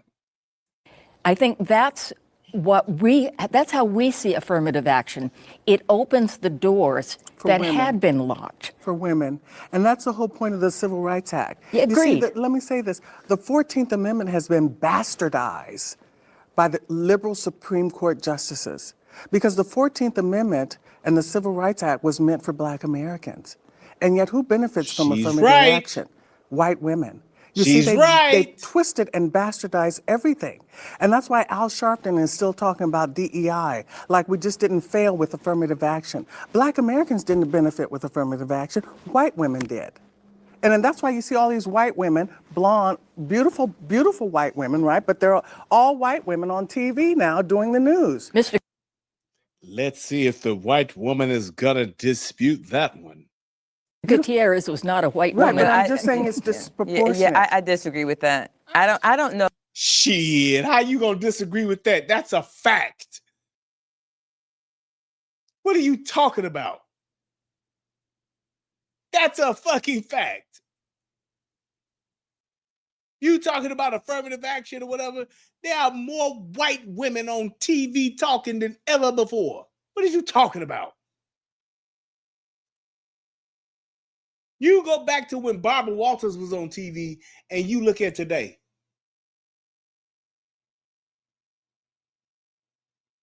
You look at today. Every show, every news broadcast, every Today show got a white woman on it. What you talking about? What you talking about, Willis? That's the truth. Just saying. NFL, white women. What are you talking about? Like they're everywhere. I don't know of a show that don't have one. What the fuck? Maybe what? First Take? I don't think First Take got a white woman on it with Stephen A. But there's plenty of them at Fox Sports. Just saying, bro. That's what it is. Thank you, Amanda. That's the truth. I don't agree with that. You ain't got to agree, bitch. That's the truth. If anybody remembers Phil Donahue. Yes. Okay. Phil Donahue. Think about that. The talk show era in the 90s. How many black women had a talk show back then? Oprah? And who else? Who the fuck else? You had Sally Jesse Raphael. You had Ricky Lake. What's that other lady? Jenny Jones. What are you talking about?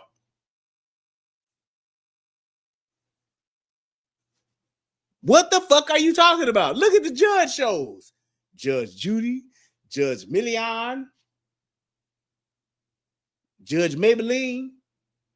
But Judge Judy, that bitch still got a show. 97 years old. How much? Judge Judy, 111. Bitch got their TV show. Just saying. That's the truth. Did a episode on this when it first came out. I don't know why I still remember that, but I do. And it was a panel similar to this that disagreed and agreed with affirmative action. I do believe that there are times that it can be beneficial, but it could also be used against. So imagine you're a. It's like this, and I'm not going to even go that far with this one. It should be merit-based. And however the merit-based works out, that's just what it is. Now, if you believe that even though it's merit-based, there are still merit-based people and they're both on equal footing and one gets chosen over the other, and you don't like that or don't think that's fair because you would like to have somebody that's diverse, start your own. Take over your own. When you look at the, Chicago, that black mayor done hired damn near everybody in the city as niggas. In Chicago. Everybody in Detroit, damn near niggas. When they was in charge, hey, you get your people in there. Thing is, stay in charge. It's that simple. It's that simple. White boss that needs to hire this quota because now you got to do it. And you just don't want those N-words in your company because you don't believe that whatever. And it happens. Mm-hmm. So what you do is you hire the least qualified black person to meet the quota, to say we did it, and they don't represent well. And what people don't understand, or what white America doesn't understand, is that even though you may not be like that, your counterparts, some of your counterparts are. And so what if they are? They don't owe you shit. You're a private company. You should be able to do what the fuck you want to do. I don't know why black folks have such a problem with that shit. You are your own company. I build my company up from scratch and I want to hire who the fuck I want to hire. I should not have to hire somebody to make you feel good. Just saying. I'm not about to stick. I'm not going to do that. Thinking Shula that over. Smith Firestone. Thinking that Shula over. Life. What governs my life is those moral values that. Thinking that over. I can't see it. What the fuck? Thinking that Shula over. Smith Firestone. Thinking that Shula over. Smith. Feel.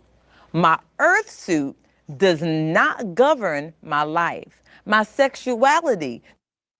I don't know why I can't put this shit on the damn thing. There we go. Modern feminism has moved away from its original goal of equality. I'm not doing that. What was the next one? Yeah, there we go. This is a good one. Last prompt is: Christian values should guide American laws and policies. Do you at the end have a response? You realize that I'm neutral. You realize Jesus was a socialist. I This is disagree. inaccurate. Oh, he fed the hungry. He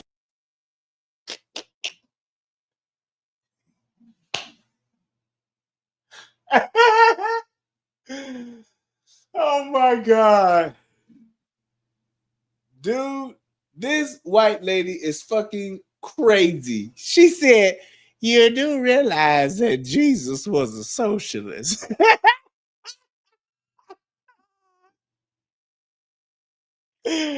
Unbelievable. Jesus was a socialist. Okay. healed the sick. Didn't ask for their papers. Last prompt is: Healed the.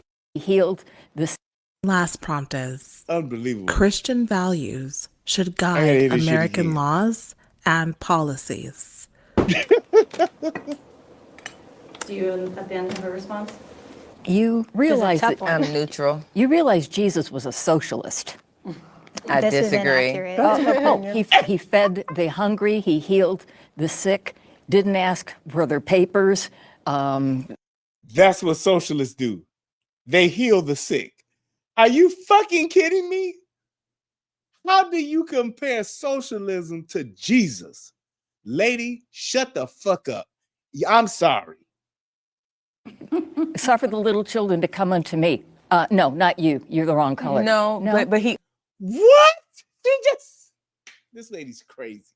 also, so there's a difference. See, if you're going to speak to that, there's a responsibility that we all have. And if we have, and I think it says it in 2 Timothy, well, it is in 2 Timothy, he had a responsibility, and that example was he provided for all because he could. But then the parable of the talents lets us know that we are all responsible to use that talent, whether we have 1, 4, or 5, for the greatness that we have to do. So I believe that it's not that it's a socialist, it's a responsibility. And the responsibility that I have to do for others is there. So when we're looking at what we tend to do when we look at Christians, It's called do unto others as you would have them do unto you. Love thy neighbor. It's like, come on, y'all are overcomplicating this.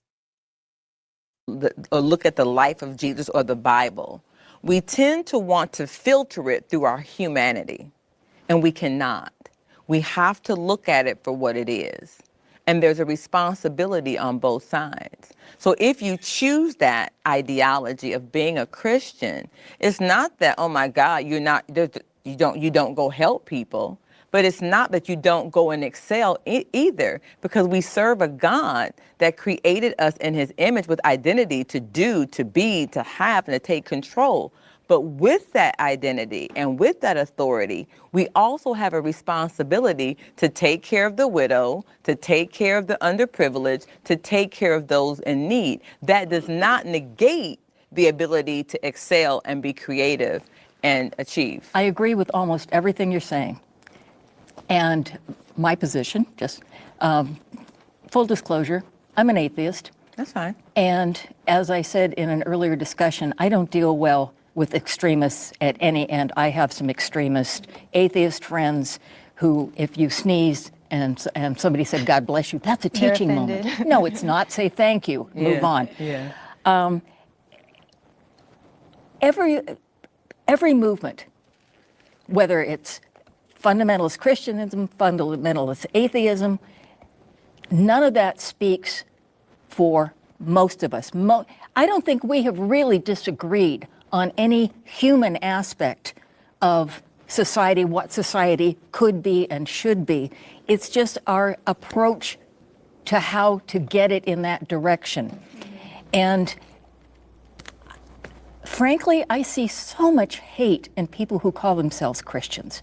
Not all Christians, but I don't see that kind of hate coming from a number of other religiously identified groups. Meanwhile, Muslims are killing Christians in Nigeria. What is going on in this world? Meanwhile, Nigerians are literally slaughtering Christians. All right. Except for extremists. Meanwhile, Hamas is slaughtering Israelites. All right. Well, you have to, there's a difference between. Meanwhile, Israelites are blowing up Hamas with pagers. All right. But as Christians, we the ones that's, okay. Being a Christian and having a relationship. For those of us that have a love relationship with Christ, there's a fear of God in us. And that fear of God says, I have to treat people right. But I do that. I am not a religious person, but I do a lot of things right, not because I fear God, not because I think I'm going to be rewarded in an afterlife, not because I think I'm going to be punished by some power. I do what I believe is right because I believe in humanity. I believe in trust and love and peace and help. And I think I have been to sermons before. I went to a Catholic church with my husband's family. And the whole sermon went along about love thy neighbor and help the poor and one another. And I was so into it, like, yes, believe it, I believe it. And then it came to the conclusion of the sermon, which was, and therefore, you should trust in God, you should give yourself to God. And I went, no, therefore, you should be a good person. But we can only... But that's the thing. It's like there are certain things that, because the question was Christian values should guide American laws and policies. And it's a thing to where you have to look at it from the perspective of what does that mean? I guess would be the question. If you're saying that Christian values should guide American laws and policy, I think to some degree they do, but the laws and policies of America are more so humanity-based, which a large part of Christianity is about humanity. So it's kind of one and the same with that. So I don't see where there would be such a clear distinction unless you are letting religion guide the American laws and policies. That's a whole nother ball game, because now you're talking about empowering priests and preachers and all of that. That's a road that I don't want to go down. But the thing is that I believe that most of this stuff is already heavily influenced by Christianity. That's just what that is. Because of God, not because I have to do it, not because I'm afraid or I'm going to get something out of it, but because I have that responsibility and that love to give. And that's good. I just want to touch on that real quick. And so, and there's a couple different aspects for those of us that believe, and we don't need God to be a good person. Agreed. You do not need God to be a good person. So there's a difference between being a Christian, being a good person, and then there's the salvation issue. Yeah. But the challenge with that is we're only as good as. And what I mean by that is, think of it this way. I'm sure all of us have been in the room. Something has happened at some point in our lives, and you say something, you do something, you respond a certain way, and you're like, oh my, I didn't know I could cuss like that. I did. Oh, wait, I didn't know I could drink like that. So the moment that we believe that we're good, without any other sort of foundation, is ultimately a fallacy. And that's even spoken of in psychology, because you don't know when you're going to that moment. There have been interviews with people who've been homeless. Well, how did you end up? My kid died. Mm-hmm. This happened. Mm-hmm.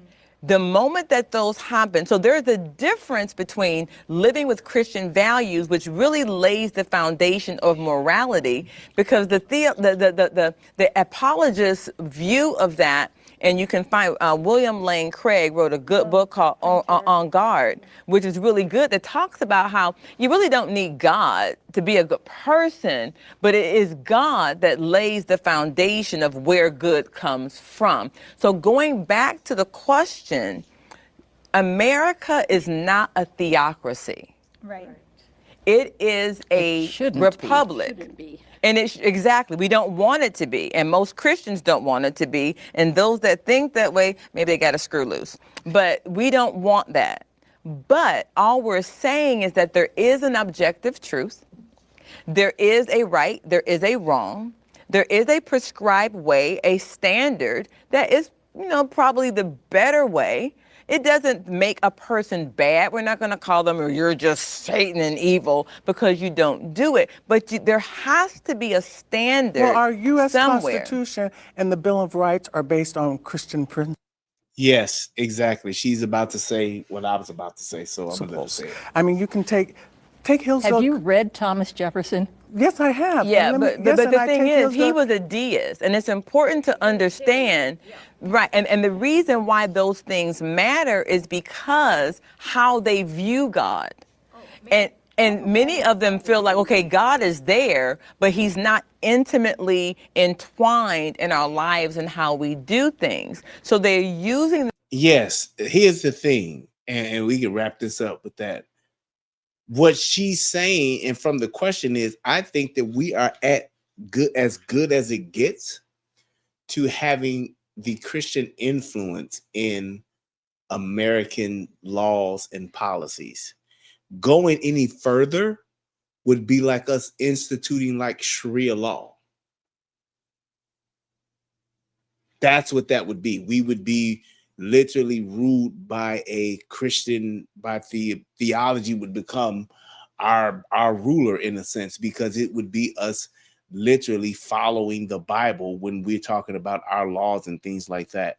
So it's like, we can't go down that, we could, but we shouldn't go down that road, because it would then turn over. I mean, there would be, if we were gonna go by those rules and by that logic, then it would be, hey, we're gonna say Christian values is going to guide all American laws and policies. Then where do we get the guidance from? Who in the Bible, right? Who interprets the Bible?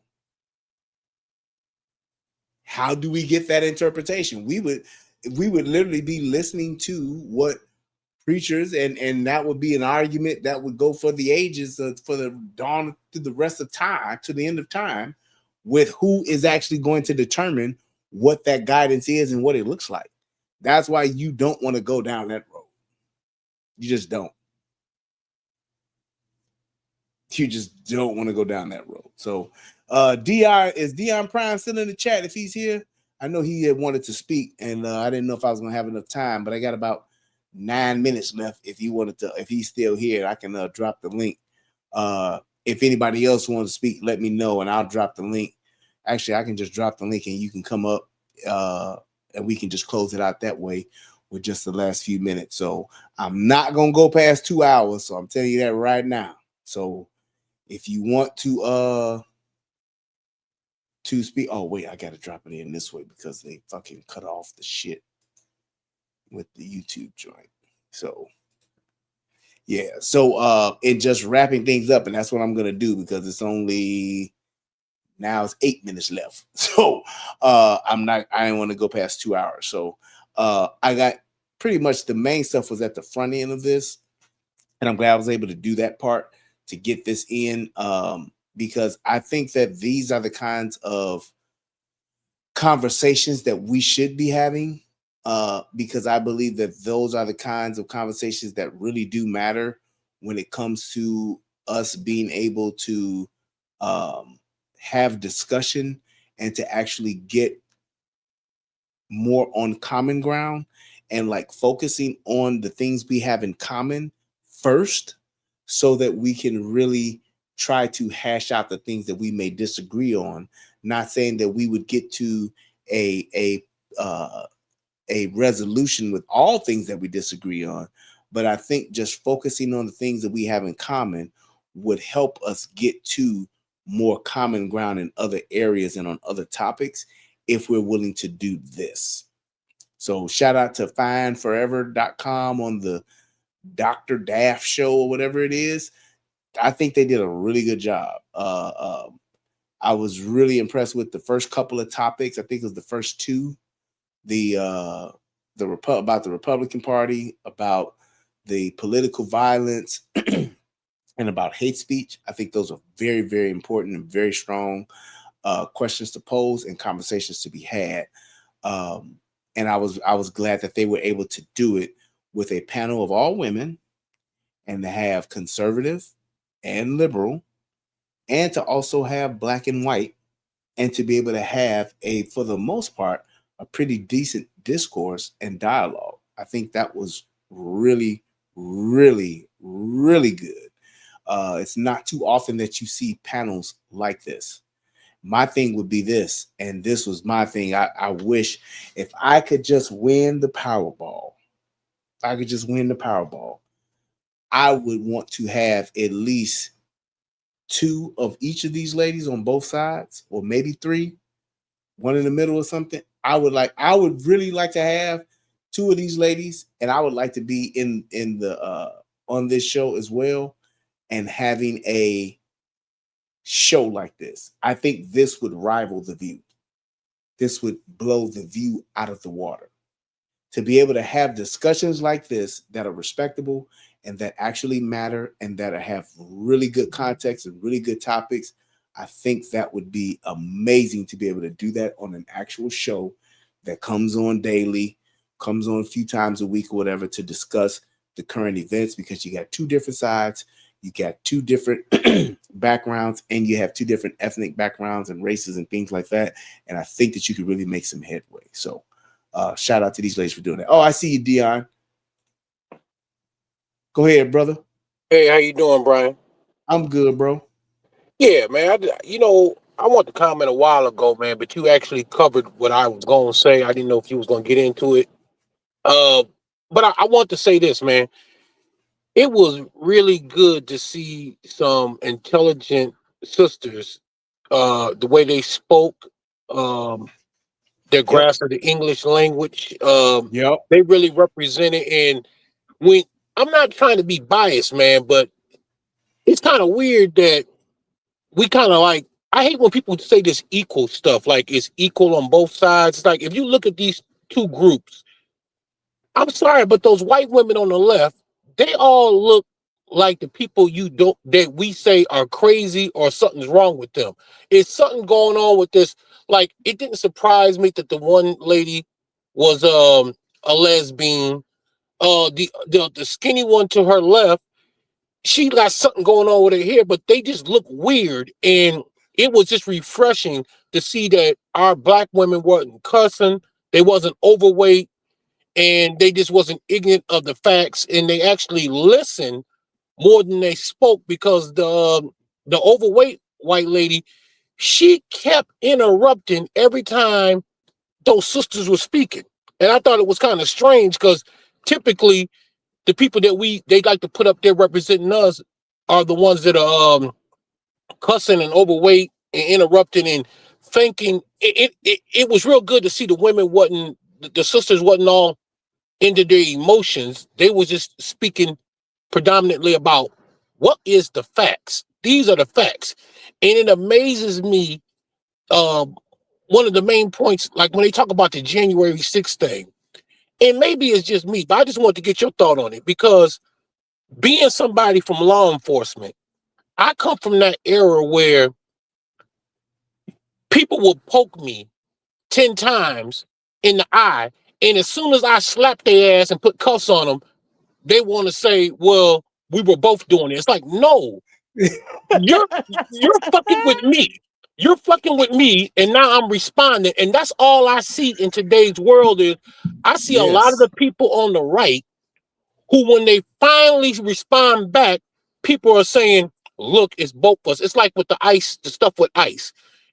Everything that y'all say, that they say about ICE, just in the negative, the media and the people from the left, if you actually looked at it through a fucking lens, like if you was an alien from another planet and you just looked at it, you would say, well, how would they enforce the law if they didn't lock you up?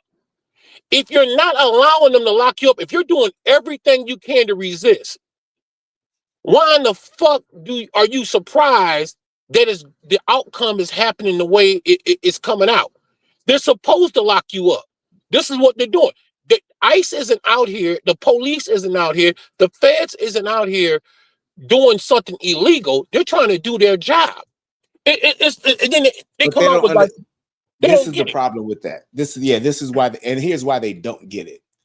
Number one, you have to acknowledge the fact that this is an unprecedented situation where you have this many criminal, illegal, both, not just the criminal ones, but just people that are not supposed to be here because they got over here the wrong way, that have to go.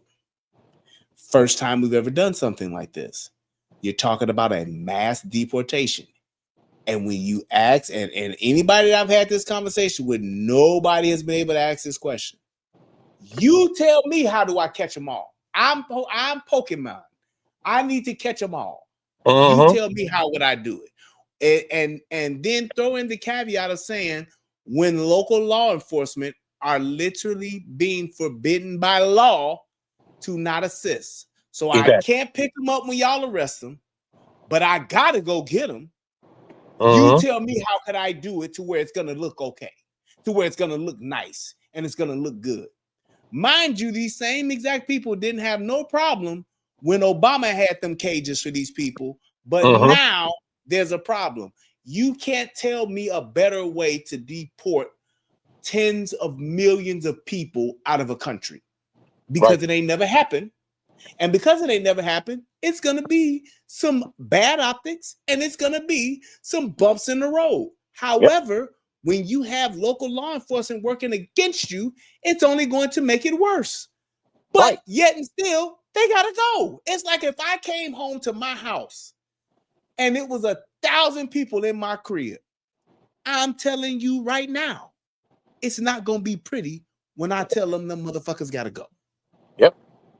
It's going to be I'm going to expect some shit to be broken. I'm going to expect some shit to be vandalized. I'm going to expect to see some shit fucked up. But when I'm telling these motherfuckers to go, I'm not going to be doing it nicely. Yeah, It's going to be a bunch of get the fuck out of here now, get the fuck out of here, get the fuck out. It's not going to be done nicely, and it's not going to be pretty. Yeah, and I just don't understand how, like, when you was talking about the January 6th, take the January 6th thing. The way I see January 6th is I saw the summer of love. So I saw for like 2 years the left and the Democrat Party doing the most craziest shit ever. Burning down the country. Black Lives Matter. Antifa. You got Democrat politicians saying, like Maxine Waters, get up in their face. Let them know they're not comfortable. She wasn't just talking about politicians. She said Trump supporters. Basically, and let's just be honest, when people say Trump supporters or MAGA, they're just talking about anybody who votes Republican or who's a conservative. So let's just put that out there so we know exactly what you're talking about. Anybody who disagrees with us, get in their face and make them feel uncomfortable. I was like you. I don't go nowhere without several pistols on me. Not because I want to have them to use on you. I just want to have it in case I need it. I'd rather need it and I'd rather have it and not need it than need it and not have it. But I promise you, I have no issue with going to sleep after putting a bullet in someone's ass who attacks me. Because when I pull it out, it's going to be, I'm not attacking nobody. I'm not threatening nobody. One thing about conservatives, one thing about people on the right, for the most part, if we haven't reached that boiling point yet, because we're very patient, we typically will give grace and are patient because we know what we're going to do when the shit hits the fan. We don't want it to get there. But some reason, like I was saying, the people on the left will keep poking you and then you respond. When you see January 6th, that to me was a response to the summer of love, to all the burning, the trashing, the threatening, the censoring free speech. And those people felt, because I felt this way, I said, no, you rigged and stole the election. There's always going to be an asterisk next to that election. Anytime you have an election where everyone mails in their ballots and they're counted for months and months and months, it's going to, I don't give a damn if it was the Republicans did it or the Democrats that did it. It's going to be, if the Republicans had done some shit like that, it would be an asterisk next to it. I wouldn't blame a Democrat for saying, man, that was rigged. But you know what? It's one of them things like the world will never know. But I can't blame you for saying it had to have been rigged because we never had an election like this. Who does an election where everybody, I mean, at my house, I must have got 6 mail-in ballots for people who never lived there. And I kept getting them. And I'm saying, well, damn, it seemed like this election is going to get rigged. The problem with here's a fun fact about that. Do you realize that the difference between this past election and the election in 2020? Do you know the difference in the amount of votes? Mm-hmm. Those are the amount that Trump lost by. It was 10 million. Yep. Like they all just didn't participate. Tell me exactly. Tell me how. But not a million, not a few 100,000. How does 10 million votes disappear in 4 years? Yep. 10 million. Yeah. It's literally impossible to have a 10 million voter turnout difference in 4 years. That's impossible. You can maybe get a fourth of them, maybe half of them, 2/3 of them, 3/4 of them, but all 10 million just disappeared. Right. We got 10 million Americans that did not vote. Right. Stop it. Ballot harvesting and all that kind of shit. When people are sitting back and they're watching this shit, see, Republicans have always known that Democrats rig elections and cheat. The difference is they typically cheat in their own primaries and in their own, they cheat each other. They don't cheat to this wide scale to where we're like sitting back like, wait a minute. They cheated with the Al Gore election. Yeah. It's not that's why it's not a thing to where it's like, oh, this has never been done before. You lost fair and square. That's it. No. That's why they contested it. That's why they had a problem with that election. Just like even when Trump won the first time, They were saying that was election fraud. They contested it. So it's not like our country has never had anybody to have a discrepancy with the election. The problem is this: Democrats hate to be challenged. Just shut up and do what I said, and everything is fine. Let me do what I want to do. I coach. I was when I was in law enforcement. I used to coach AAU basketball, travel basketball, and I would always, when I had the 10U and the 11U and the 13, I had my same age group all the way from when they was like 8 years old all the way till they graduated high school. It would blow my mind in the middle school and the elementary level of the people that would cheat if you know anything about that. So you'd be like, hey man, that's the 11U. Yep. You know factually that this kid is 13 and 4. I remember when I had 13U, a kid drove to the 13U and got out and played. And I'm like, I know this kid's in high school. This kid ain't supposed to be playing with us. So you don't get mad when people get upset because they know that you're cheating. If you do everything that lets someone know that you're cheating, like that election, everything leading up to that election was spilling, we're going to cheat you. We're going to cheat you. We're going to cheat you. And then we finally get cheated. People are going to be upset. That's what January 6th was. It was a reaction to people saying, man, I can't believe they stole this damn election. They cheated. They rigged this shit. Now, the difference is there's actual credible evidence. People actually lived through this shit. So they're not speculating. There's not conspiracy theories. There's actually hard evidence that you could debate at least and say, I think there was some cheat like that.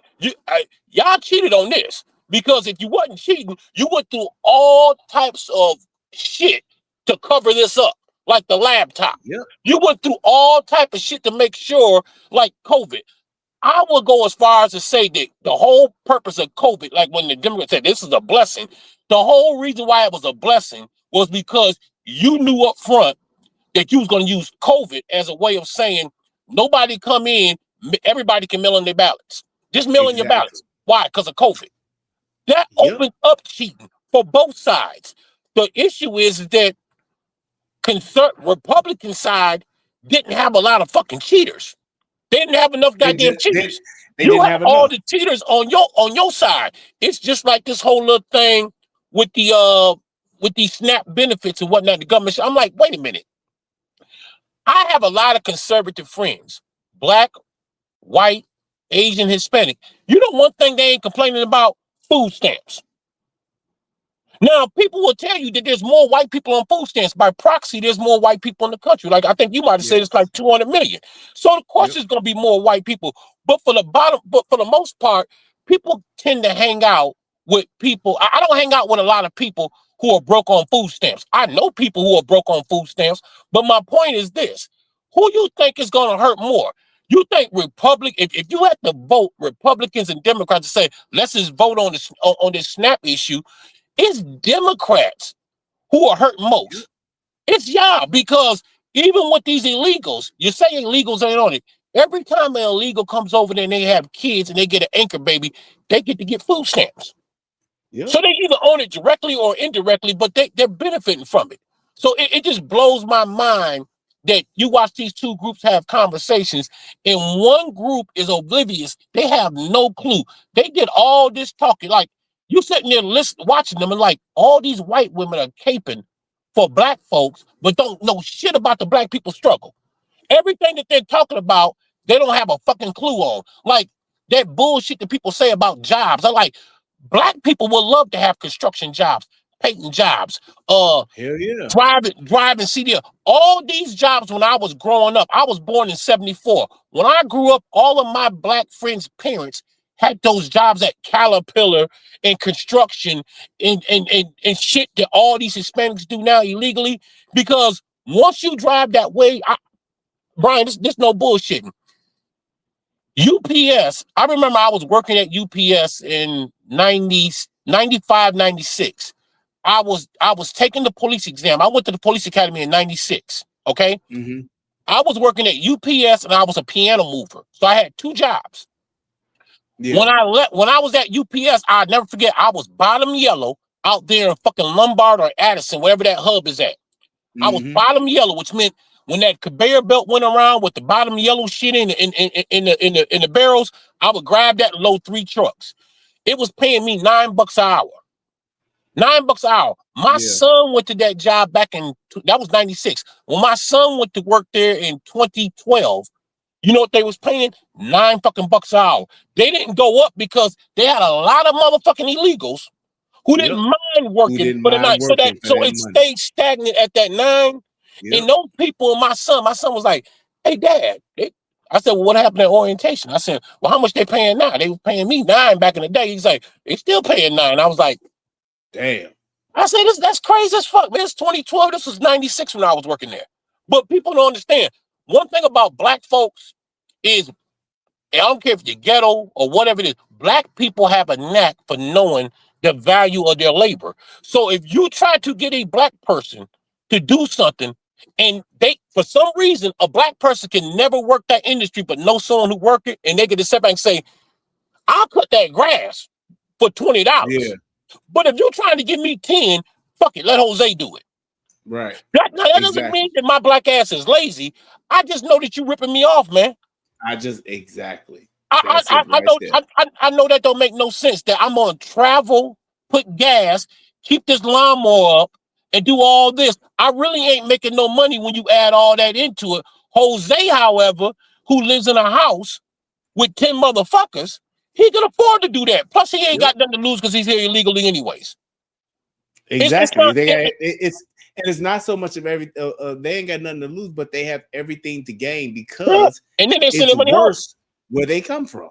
It's just worse. So it's like if I'm living in an area, if I'm living in a country where I'm only making $2 an hour, and I can go to a country where I'm making $9 an hour, even though that's terrible by that country's standards, but it's more than where I come from. I can extract that wealth and help my family back at home.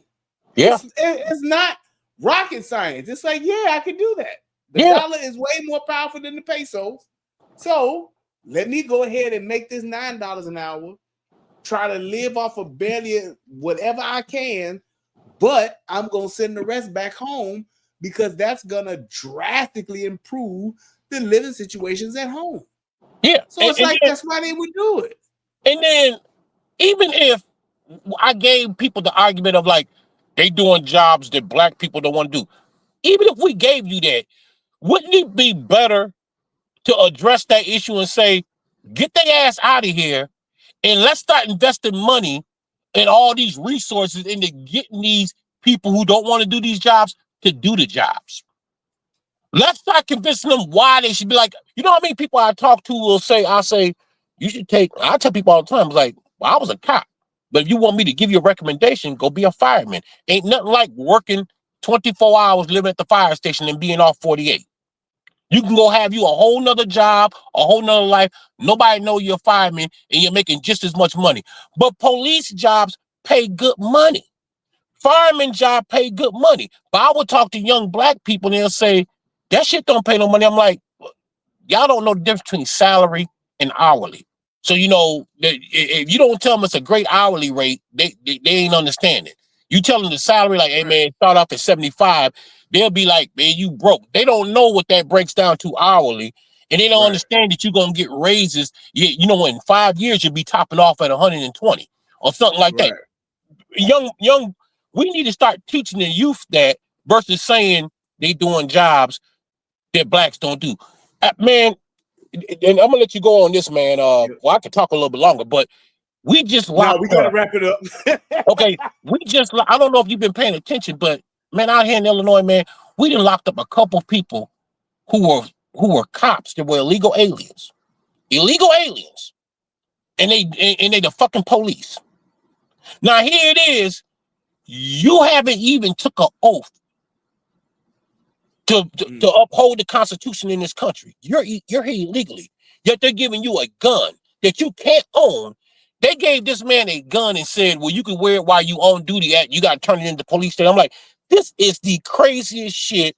It's like we live in an upside down world, and Wait, people and you don't said get it. so wait, let me make sure I got that. You said they gave a wait. You talking about? Say that again. Check this out. You can Google this because I don't know the police department's name. It's a local police department in Illinois.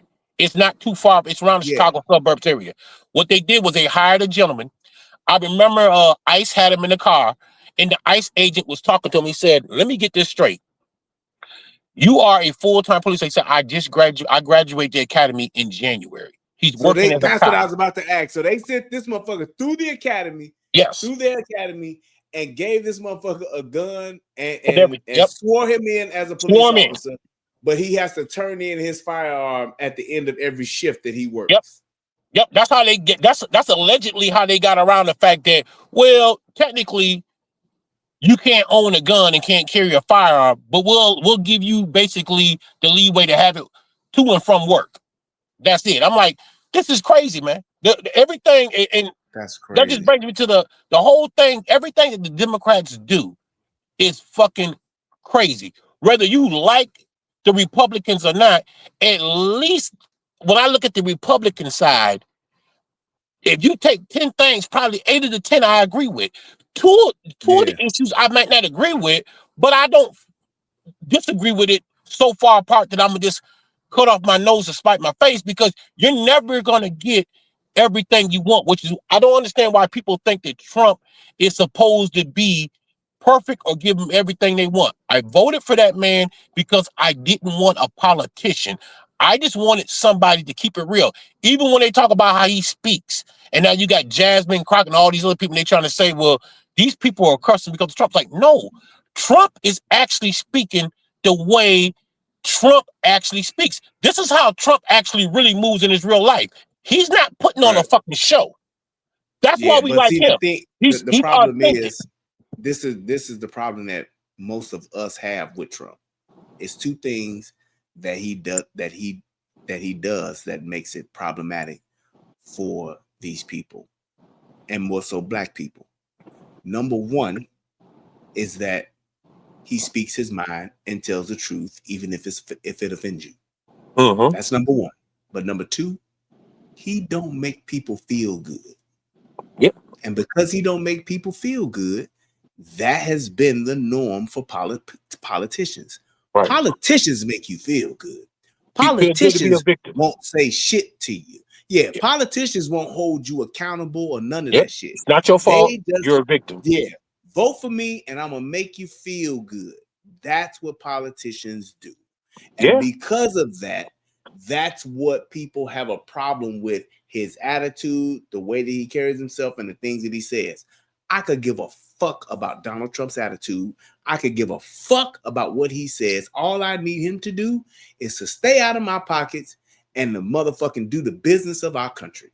That's it. All that other shit is just that. It's other shit. But we are conditioned to not go with that. We want you to talk to us and massage our backs and make us feel good. Yeah, and the truth be told, somebody telling you the way it is the best thing. It's like if you go into the doctor, and I heard you say this and Tommy say it. If your ass is dying, if you got high blood pressure, why I gotta tell you in a nice way and make you feel good before I tell you the bad news? As real people like myself, I'm a man. I want the bad news. I want you to tell me the truth. I don't need you lying to me. Why? I might be dead in a month or two because you've been lying to me. If you just tell me the truth, I got a fighting chance to reverse this shit. Yep. I that's a problem that our people just got, man. Like, or if I can't reverse it, I now know what I have to deal with, and I can prepare myself. Yeah, but I want the truth. I don't need, if you cheating on me, I want the truth. Don't be telling me that this is your motherfucking uncle. Yeah. Tell the motherfucking truth. So Trump tells the truth.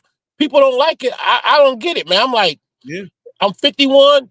This is the greatest president I ever seen in my lifetime. And it would be greater if they didn't spend so much time obstructing him. And they're only mad with him now because the first time he was president, during his first term, They obstructed the shit out of him. They obstructed that dude for 2 years straight. Then he spent the next 2 years trying to get something done. This time around, he's like, fuck your obstruction. I learned my lesson. I'm not gonna play that game with you. I learned my lesson. He knows this is his last term, and he's gonna do his thing. And that's the problem that people have, is because they are real, especially the politicians. Yeah, they realize this motherfucker got 3 more years of this shit. If you look at what he just accomplished in the past 10 months, and he got 3 more years of this, imagine what it's gonna be like by the time he's on his way out. That's what's keeping these motherfuckers up at night. That's what's keeping these motherfuckers upset. Yeah, that's why everybody's so fucking wired. Before you go, this last thing, just imagine. It's so bad for them, the Democrats, that they are blocking opening the government and stopping people from getting food stamps, dog. And the Dems making it get that bad that you got to be living in a fucking a box if you don't know. This is what people who's don't stopping understand. This is it. This is that's why they're doing it. That's why they are. And I get it for the Democrats. I'd sell out too, and I'd draw the line and say, hey man, we could be closed for the next 5 months, because if I let this go, I ain't got nothing else. That's it. That's all it is. And that's why they trying to hope maybe the election will change or something like that. They really trying to hold out to see if this election is going to change anything. But if these motherfuckers hold these seats and hold these positions with this shit, bro, it's a wrap. And they are literally going to be like, we are totally, they kind of fucked now. But if this shit go like this, they really going to be fucked. And they just don't want to accept it, and that's it, and that's all. But anybody listening who's on food stamps, any women out there who's listening who's on food stamps, I got $60. Hey man, it went down. It's 40. We back to $40 now. Doc. $40, $40. Back to $40 now. Doc. Hit Brian up. He'll hook you up with me. We work something out. We work something out, baby. It's $40 now, my boy. All right, dog. All right, man. Take care, brother. Bro, shout out to my boy Mac. I swear to God, he was talking about that earlier today. He was like, hey, man, with these food stamps gone, you know that price is now back down to $40. I said, boy, you a whole fool. Shout out to my boy Mac Love. Love you, brother. I want to thank y'all, man, for tuning into the show tonight, man. I appreciate it. I'm glad I was able to get through this, man, and got this one under the belt and out the way. I appreciate you guys stopping by. Thank you to everybody that joined the Rumble. Please, please, please continue to click the like. Make sure that you subscribe and turn on the notifications so you can get the notification when I do go live. Thank you guys so much. I love y'all. Till next time, peace, and I'm out. Oh, and by the way, this show has been brought to you by our sponsor, Accountability. Once I started taking accountability, I realized I ain't shit. Me too, girl. I ain't shit either. I started taking accountability, and I ain't shit. I'll lie on my own, son. I wish I would let this bitch catch me being wrong. Shit, I'm right today, bitch. I'm right today. This lazy ass bitch done walked off the line 10 times already on TikTok and shit. They need accountability. I bring up some shit just so I won't be held responsible.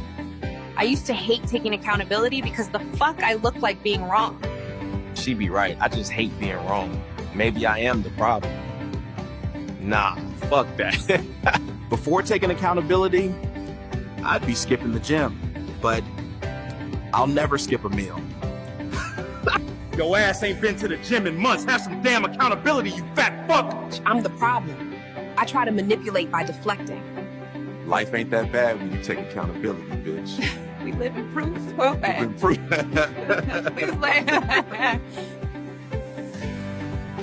Shit, maybe one day I'll start taking this shit too. But shit, hell yeah though. Bitch, stop lying, hoe, and take some damn accountability. I love that shit. All right, y'all. Thank y'all for coming through, man. Peace, and I'm out. Y'all have a good night.